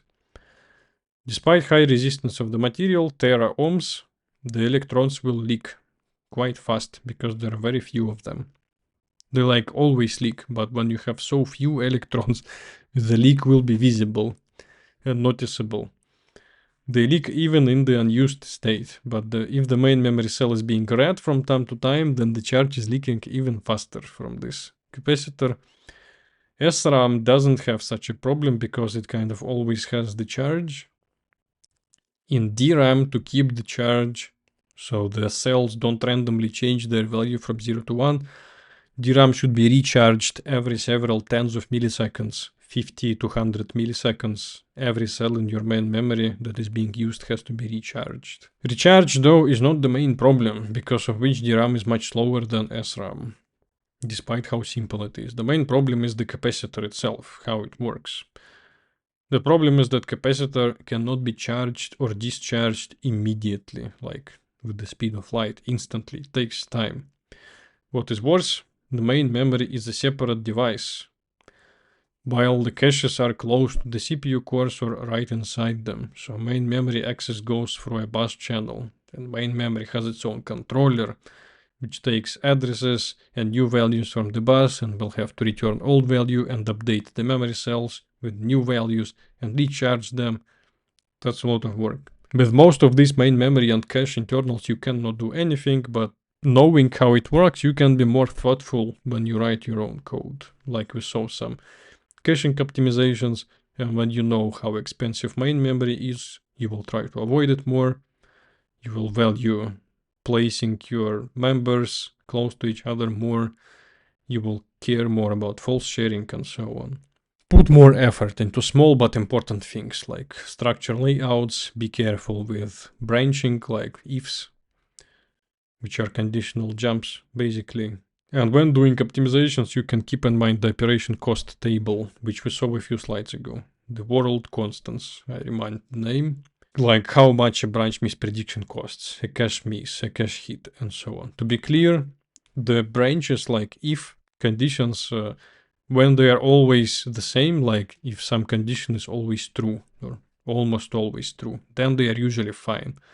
The branch prediction will usually successfully predict this specific branch if it is almost always the same result. But if you have conditions which are sometimes true, sometimes false, those will be a big problem for the branch prediction, and you might want to try to rewrite them without branching, even if it would mean always making some sort of write, for example.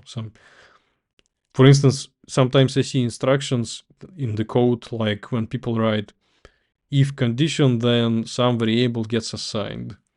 And the condition sometimes is true, sometimes is false. This way they try to avoid the write, the assignment.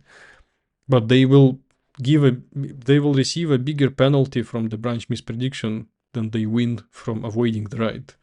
So it might make sense to sometimes just always do the assignment to some variable without any branching, right? So you just have to keep those things in mind.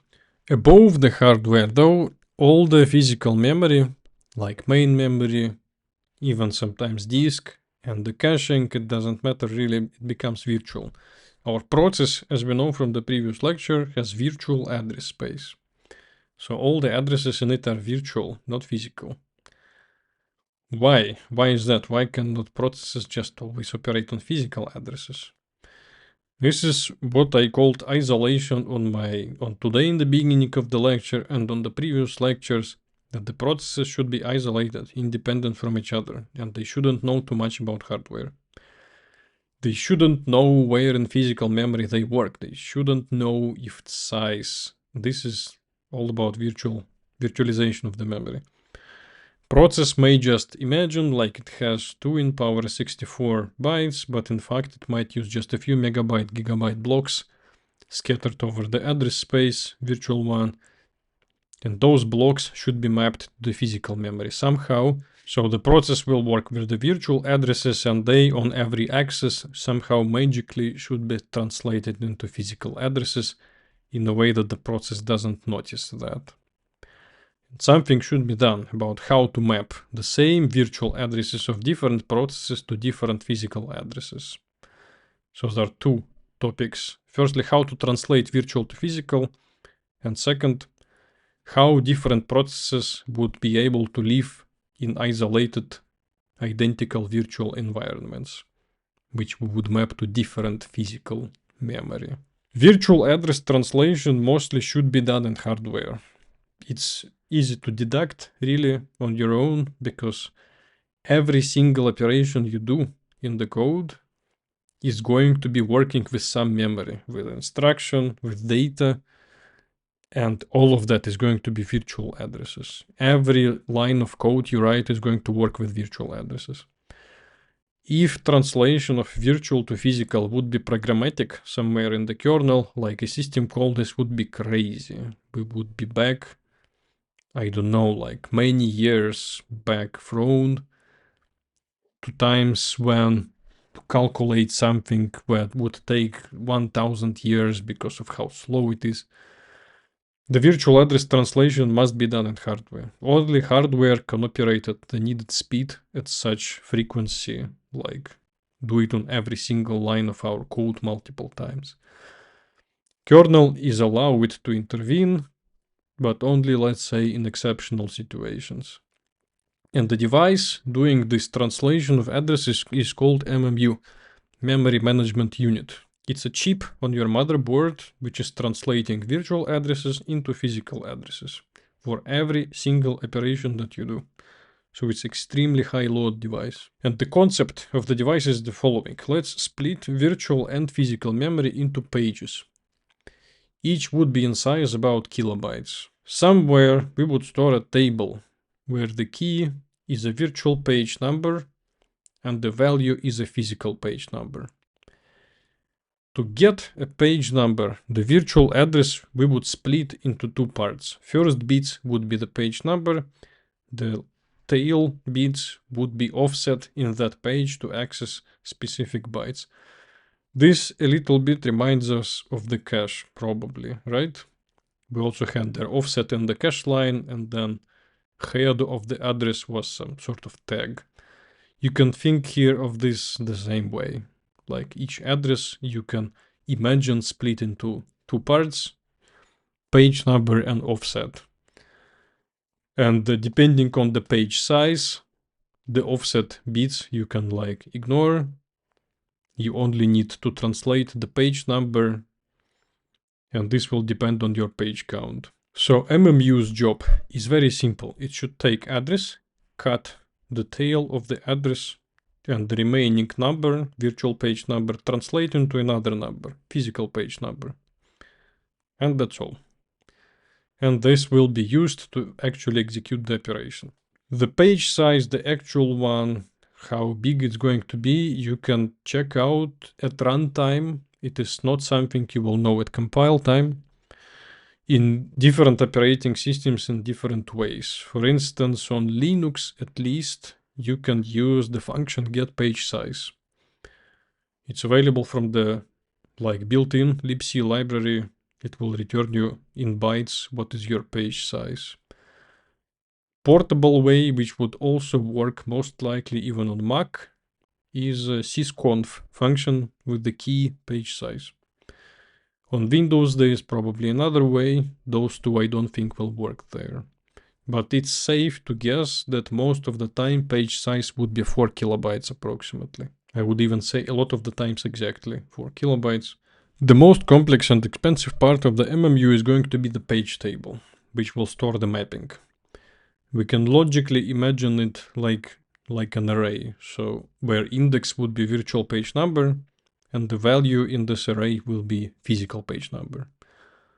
So it's just a huge array of, I don't know, millions of entries, and you just get the virtual page, use it as an index in that array, and in this cell by that index will be the physical page number. You can also imagine like it could be a hash table, where key is the virtual page number, value is a physical page number.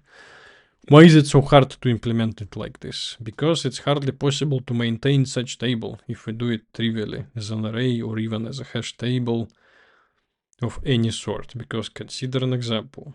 Imagine the address is only 32 bits.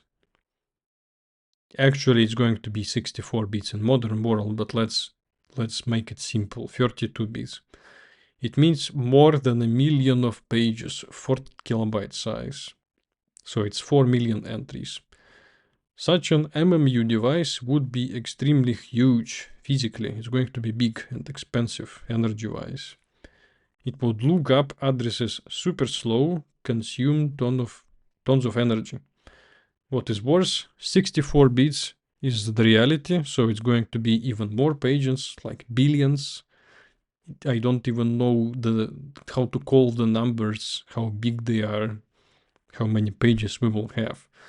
And let's make it even harder. You have to remember that each process needs such mapping. Each process has its own virtual address space with its own mapping. So this thing, whatever we do, it has to work for all the processes together. It cannot be done in a naive way. You cannot have a huge array of billions of entries for every process that you have in the system. It doesn't work. Firstly, we for sure cannot store the mapping each page to each page all the time. We should only store virtual pages which are actually mapped to physical page. As you remember from previous lectures, I hope, most of the virtual addresses in virtual space of your process are not mapped to anything. Attempt to access them will fail, will give you segmentation fault because those addresses are simply invalid. So first simplification comes from the fact that not many virtual addresses, virtual pages really have a backup of a physical page. This would be a lot of pages, but this is manageable at least. Because of its potentially big size, we also cannot store this mapping in some sort of intricate hardware circuit, because it would just be too big challenge engineering-wise. We have to store the complete mapping in the software, because complete mapping is not enormous, but it is going to be relatively big. It cannot be stored in the hardware. So let's store it in the software, in the kernel somewhere as some sort of tree on the actual hash table, doesn't matter. On the other hand, we can also not leave it completely in software, because then on each memory access we would have to make an interrupt, switch to the kernel, translate the address. This is extremely slow. Each instruction would be like a system call. Even the kernel itself, it also has virtual addresses. What would the kernel fall back to if the kernel cannot make system calls to itself, right? This is not practical. Now I suggest you to think about this problem. How would you solve it? So we don't store the table completely in the software only and don't make a system call on every instruction, but we also cannot store it completely in the hardware, but it needs to be in the hardware somehow, so we get fast access most of the time. I suggest you think, put the video on pause, and I will reveal the answer right now. Nothing new here, but something is not working fast enough, just add one more cache, bro. Hardware cache in this case. Just for this specific thing. Yeah, we will store complete mapping in the software, but part of this mapping we can store in the hardware. In a similar way like CPU cache was working with the data, but here we can do it for the addresses. MMU page table cache is called TLB, translation look aside buffer. It's also a device inside MMU. And it's not an array like we saw in the theoretical model. It's more like a dictionary, a hash table, where virtual page number is the key, physical page number is the value. And size of such cache is going to be about tens of records. So it's not big, but take into account that each record will be corresponding to 4 kilobytes of data. So it's not too small. It's relatively big enough, I would say. Apparently, since this is the size that is usually used. And when MMU translates virtual addresses, it will look the address up in the TLB. If the address is not found, it will go to the page table in the main memory. It sounds bad, but it's not such a big deal. Like the page table can be in the CPU cache, for example. Then it will be still fast. And only if it is not in the CPU cache and not in TLB, then it will be slow, because we will have to load it from the main memory. But otherwise, it's not so bad. And the processor, the kernel, the MMU usually are quite smart. They can preload entries into TLB in advance before the records would be accessed. You even can give hints to the processor in your language, like C, C++, for instance, you can, if you compile with GCC or CLang, you can use a hint called built-in prefetch, and this allows to tell the CPU in advance that by this address you are going soon to make an access. And then you do it, then you do some other work, and later you do the access, and the thing is already in the cache, and it is already in TLB, and you're great. But probably it's relative. It probably is not going to be a big win, to be honest. I have never seen this to be used. I only know that this thing exists. TLB is a special type of physical memory called CAM, Content Addressable Memory, which is kind of like static random access memory, so like CPU cache, but a little bit different. Doesn't matter in which details. I hope you get the idea anyway. The full page mapping is stored in the main memory, and its location is known to the hardware MMU device using a special register where the beginning of this mapping is stored. And the mapping is multi-level. It's really necessary because we have a lot of addresses, unique addresses, potential ones at least. And so for each process, the first level of this page mapping contains one table, like you can imagine it's array. Each record in that table will contain not physical pages, but references to other tables, like to this second layer of our table, like page 3, we can say. The entries in those tables will also contain references to the third layer, to the next layer of our tree. And the entries in the third layer will already contain physical page numbers.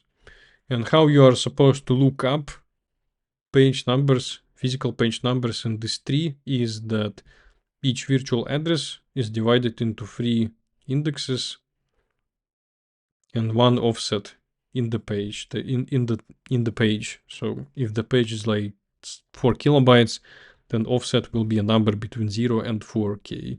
It is just not used for the lookup. We only need those 3 indexes. First index you use as an index in the first level of the tree. Second index you use in the next table that you will look up by the L1 index. The L3 index you will use in the third layer in the last table. And here you will already find the physical page number. This multi-level page table will help to save memory because you don't have to allocate all the layers at once completely.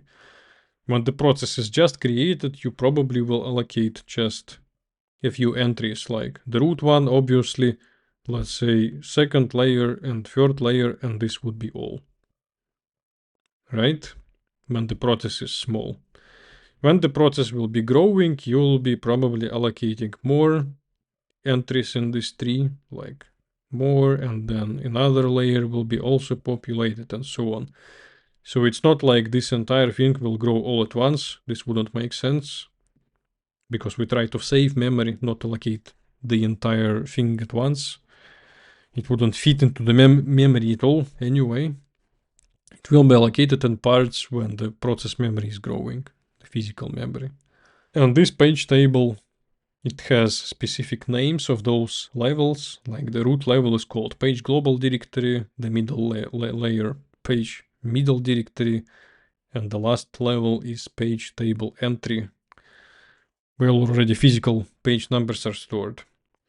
Kernel is maintaining this tree, so when you, for instance, you try to expand physical memory of your process, like you call, for instance, a mmap function, system call, it will try to allocate new page for your process, which means you will either get here a new entry filled up or even a new table created where a new entry will be filled up and so on. When you unmap respectively, then some entries will be deleted from here. Otherwise, it's pretty compact structure and very simple to use, which is important for the hardware to be able to use it directly without help from the kernel. We still didn't address one issue though. There is more issues, yes. The TLB, translation look-aside buffer, works good when the process is just one. But when we have many processes, there are many page tables, which for the same virtual address will contain different physical addresses. TLB is one. TLB is not per process, it's one device. And now, in this one device, for the same virtual addresses of different processes, we have to store different physical page numbers in this cache. Otherwise, if we would ignore this issue, processes would just break each other because they would have one memory space. That is not good. So how would you solve this, do you think? Put the video on pause and I will reveal the answer now. For this issue, the CPU has a special register in size between 1 and 16 bits. Probably usually it's going to be 16, called Address Space Identifier, or ACID, which is very much reminding us of PID, Process ID, except that Process ID, it's a virtual concept in the software world, not related to the hardware, and ACID is directly hardware thing. When you don't have too many processes, like you have 65,000 or less, they will fit, all of them will be able to receive a unique address space identifier. And those identifiers are going to be stored in TLB together with every virtual page number. And the current address space identifier, like with which address space the CPU core is working right now, it's a special register that is visible to TLB. So it can read it, look up the virtual page in the cache in itself, and if it sees that the address space identifier in the TLB matches with the current one, then it's a match. If it doesn't, then it's a miss. And the kernel is responsible for updating the address space identifier every time when the CPU core switches from one process to another. Obviously, you do not have to switch it when you have multiple threads of the same process, because they have the same address space. Non-trivial things here would be that the process ID, it is more than 16 bits, and ACID is maximum 16 bits, which means there is a possible situation that your system, let's say, has 100,000 processes, and they cannot all get unique address space identifiers, so there will be collisions. This is a very bad case, even though it's going to be rare, because it's a huge number of processes.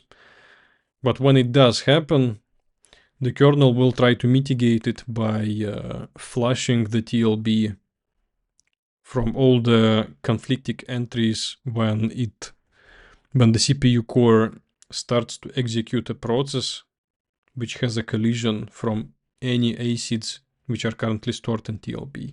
It's a bad thing, but probably it's going to happen very rare in the real applications.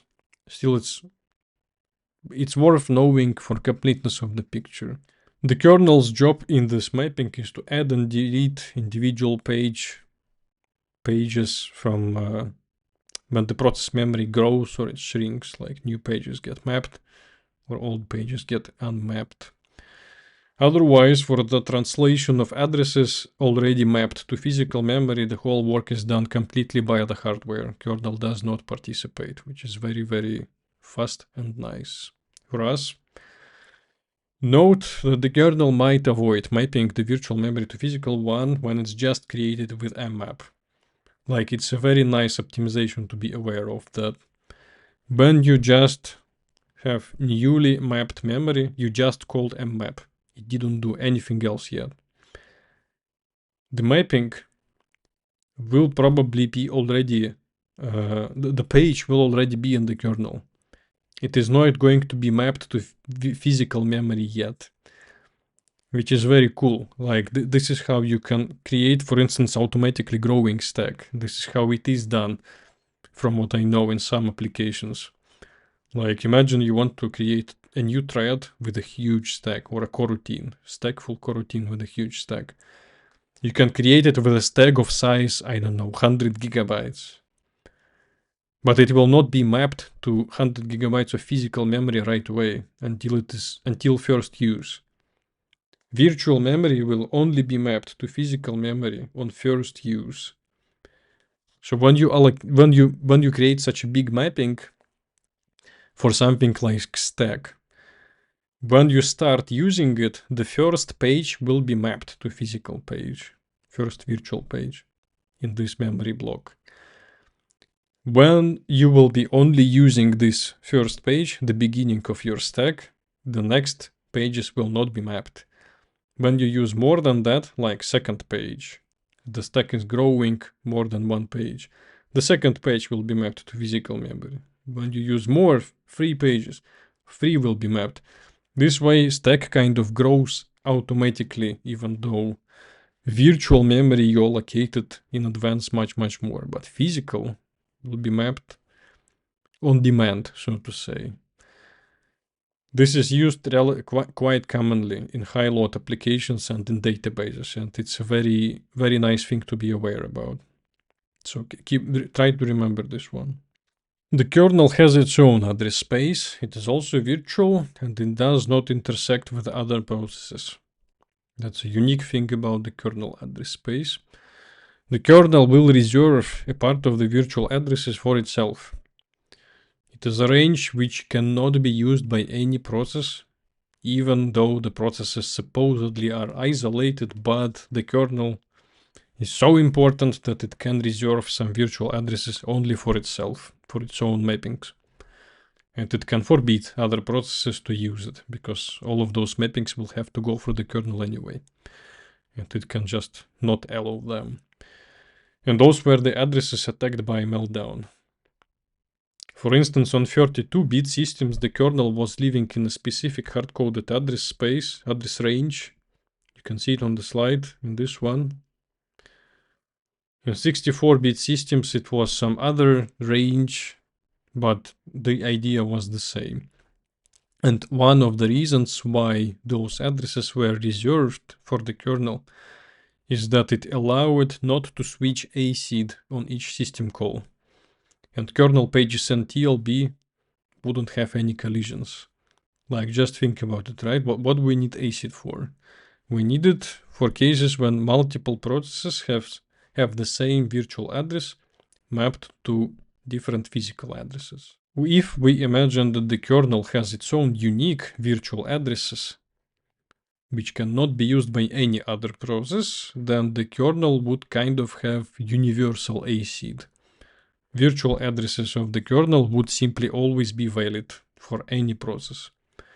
It would allow, firstly, the kernel to be quite efficient, and secondly, the ACID wouldn't have to be switched, and thirdly, the system calls would be fast, because when you would make a system call, you would kind of remain in the same virtual address space, because kernel is always with you. It's not in any different, completely isolated address space, right? This would help. TLB would speed things up, and this was the case until meltdown.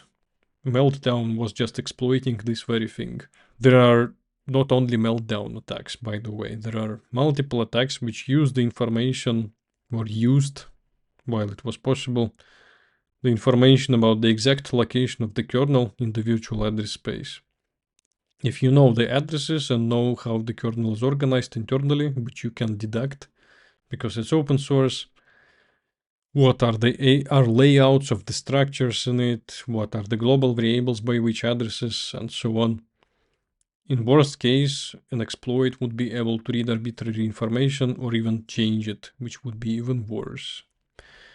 To fight those exploits, the kernel started selecting random address ranges to reserve for self. Previously it was hard-coded, always one address range. Then to fight away the first batch of exploits, the kernel would just try to load itself into random address range, virtual address range, when the system is booted. It was not hard-coded anymore. And this patch for the kernel was called Castler, or kernel address space layout randomization. It complicates usage of such exploits which were targeting specific hard-coded addresses of the kernel. As a real example, there is a link in the speaker notes of this slide, which you can look up, or you can just Google Castler and then exploits and find some, or ask ChatGPT, maybe it will tell more. And there was an exploit based on specific kernel bug that one of the socket functions copying something between kernel and user memory didn't check if the address coming from user space is user space at all. It allowed, by doing a few injections into the kernel memory, to gain root privileges or do some equally dangerous thing. There was literally, maybe I remember it wrong, but from what I remember, there was literally an exploit with the function get root or become root. You just call it and you become root. This is how simple it was, but I guess it's already fixed a long time ago. One of the more modern examples would be meltdown, which allow it to read arbitrary bytes from the kernel memory. And even if the kernel gets loaded into random address range, and the random, like this range is decided when the system is booted, still you kind of can find the kernel anyway. The exploits with hard-coded addresses wouldn't work anymore, but if your exploit is able to find the kernel somehow, then those exploits would work again, and meltdown would continue working. As a protection against this class of vulnerabilities, the patch Kaiser was created, kernel address isolation, to have side channels efficiently removed. I'm sometimes wondering, like, the people who create names for those patches, do they firstly come up with a cool name and then they find how to unpack it, or they firstly name the patch in this long way and then it kind of becomes coincidentally a cool name like Kaiser? Anyway, this patch removed most of the kernel addresses from user space completely. Like, as far as I know, right now the kernel has no reserved virtual addresses for itself. It will be working completely isolated in like any other process. And it can be that some virtual address in the kernel is also used as a virtual address in some process and they point at different physical memory. So complete isolation, almost. And it would only leave only some non-exploitable data out, like system call stable, save small memory mappings like time values for the VDSO optimization that we saw on the previous lectures. So some parts, some safe parts of the kernel which are allowed to be read, they are still like shared by all the processes in scope of VDSO memory fragment but otherwise everything else in the kernel now is completely isolated. And this is when performance of affected CPUs was slowed down, because with this Kaiser patch, each switch into the kernel context would affect TLB potentially, because you have to change ACID. You might get like conflicts of the kernel ACID and some user space ACIDs probably, unless the kernel somehow takes care of that. And the kernel will need its own, will be, even for different ACIDs, it's just, you need more entries in TLB now, right? Because you have more you have more virtual addresses now in the system, more processes with unique address spaces. In user space, all those concepts such as pages, virtual and physical address mapping, TLB, MMU, they are mostly hidden. You can get this information if you try, if you know where to look for using some system calls.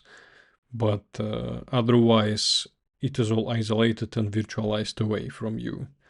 And when you don't know that it exists, you will just not know.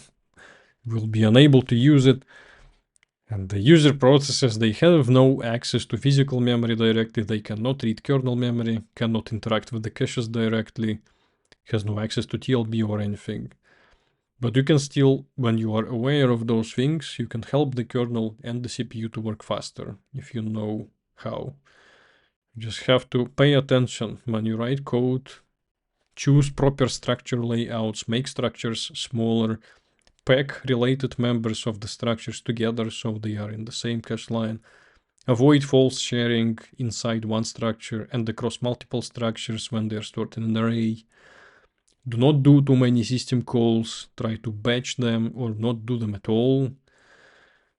Besides, there are some helper instructions and functions. For example, during the compilation time, you already can give hints to the processor when and what should be preloaded into the cache when you use built-in prefetch or built-in expect hints. And to the kernel, you can tell what will be the access pattern for a certain block of memory using madvise system call.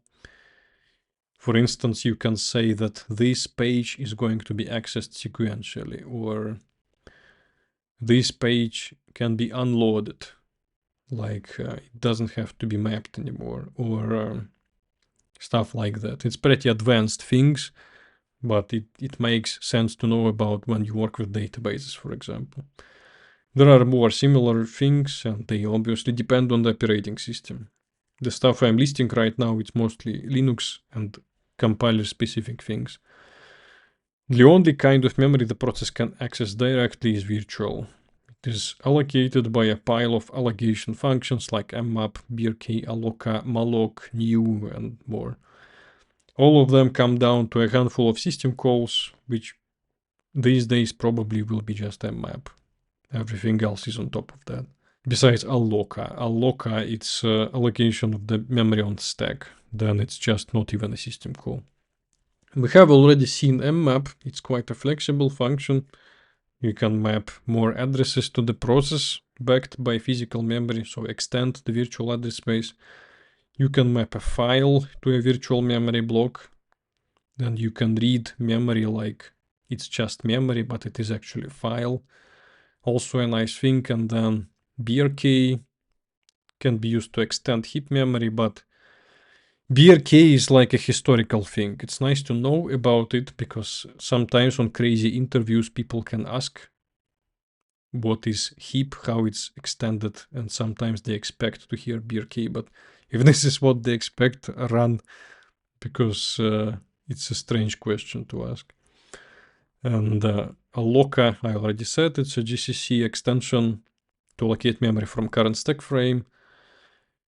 But also you should not use it too much because you can easily get stack overflow. Malloc function you probably know, it's a dynamic memory allocation of the heap. But it's probably the most logically complicated here when it comes to what happens in user space. Malloc is a library function which helps us to dynamically allocate stuff and free and not tie the memory to the lifetime of specific stack frame. But it's not a system call, right? It's this function, most of the work it's doing is in user space. It can internally sometimes make a system call like mmap when your current heap is fully exhausted and you need more memory. Then malloc can ask for more memory from the kernel using mmap. But when your memory can be like your heap already has some free memory which can be reused, then it will not make system calls. And when even it does mmap, it will probably do mmap in big chunks. Even if you try to allocate, for example, 16 bytes and your heap is completely used, then malloc will internally make mmap, let's say 4 kilobytes, and will split it into smaller memory blocks and somehow organized in a tree or a hash table, and will give you one of those blocks closest to 16 bytes and will return it. But so important thing to keep in mind, malloc is expensive, but not always it does a system call. It's expensive in some other ways as well, though, so just avoid heap allocations when you can, to put it short in a single sentence. The heap, like, it can be organized in multiple ways, starting from very slow but very trivial ones, which will save memory and will be fast and small in small programs. and to very complex ways which support multi-threading and can reuse memory in somehow smart way and so on. Multiple implementations of the heap exist because heap literally is just you take a bunch of memory from the kernel and you find a way to distribute it to multiple threads in small chunks. How to do it? There is 1 billion ways to do it. And there is 1 billion different implementations of the heap. The most standard one probably would be something like what is called slab allocation. It's when you allocate a huge chunk of memory, physical memory typically using mmap, then you will split it into blocks of, let's say, 32 megabytes, and into blocks of 16 megabytes, and 8 megabytes, and 4, and 2. And this way you go down to something like kilobyte, and then like down to, let's say, I don't know, 64 bytes, 16 bytes, but not probably not less. Maximum, let's say, 8 bytes. And then you can organize those blocks in some sort of tree, which will be sorted by size. And when somebody wants to allocate things, you would make a search in that tree of such a block which is smallest, but it is big enough to fit the needed chunk. For instance, you want to allocate, let's say, 17 bytes using malloc or new. Your heap will probably find you a block of, let's say, 32 bytes and will return it to you in this tree or hash table of free blocks. And when you free it, it has to be marked as free again in this slab table, slab hash tree, whatever. Then it can be reused. And when you allow multi-threading, then you have to protect this thing somehow with mutexes, probably have some thread local cache, and then it can scale in complexity completely infinitely. It's very rare when you have to know about specifics of those implementations of the heap, but you still have to know one thing. Heap is expensive. Avoid it when you can. That's a very good universal advice. And when you do want to optimize the heap, but you cannot just remove usage of the heap, which is the slowest in your code, you can still optimize it in some ways. For example, batch heap allocations into one allocation to make just less of them, like we saw with this in C, when instead of 2 mallocs you make 1 but bigger. Also, you can try different heap implementations. For instance, the standard heap implementation usually is the slowest because it's a general purpose heap implementation. Something that is general purpose will be good enough everywhere, but too bad in some cases. And there are different implementations which can be better in specific use cases. For example, there are JEmalloc and TCmalloc implementations from Facebook and Google, or Meta and Google right now, which are drop-in replacements for mallocs. You can just link with them your code without changing anything, and they will provide you a different heap implementation, which might be faster in your case. Like those two, for instance, I think are more targeted at multi-threaded applications, because they will try more work in a thread local way without having for multiple threads to compete with each other.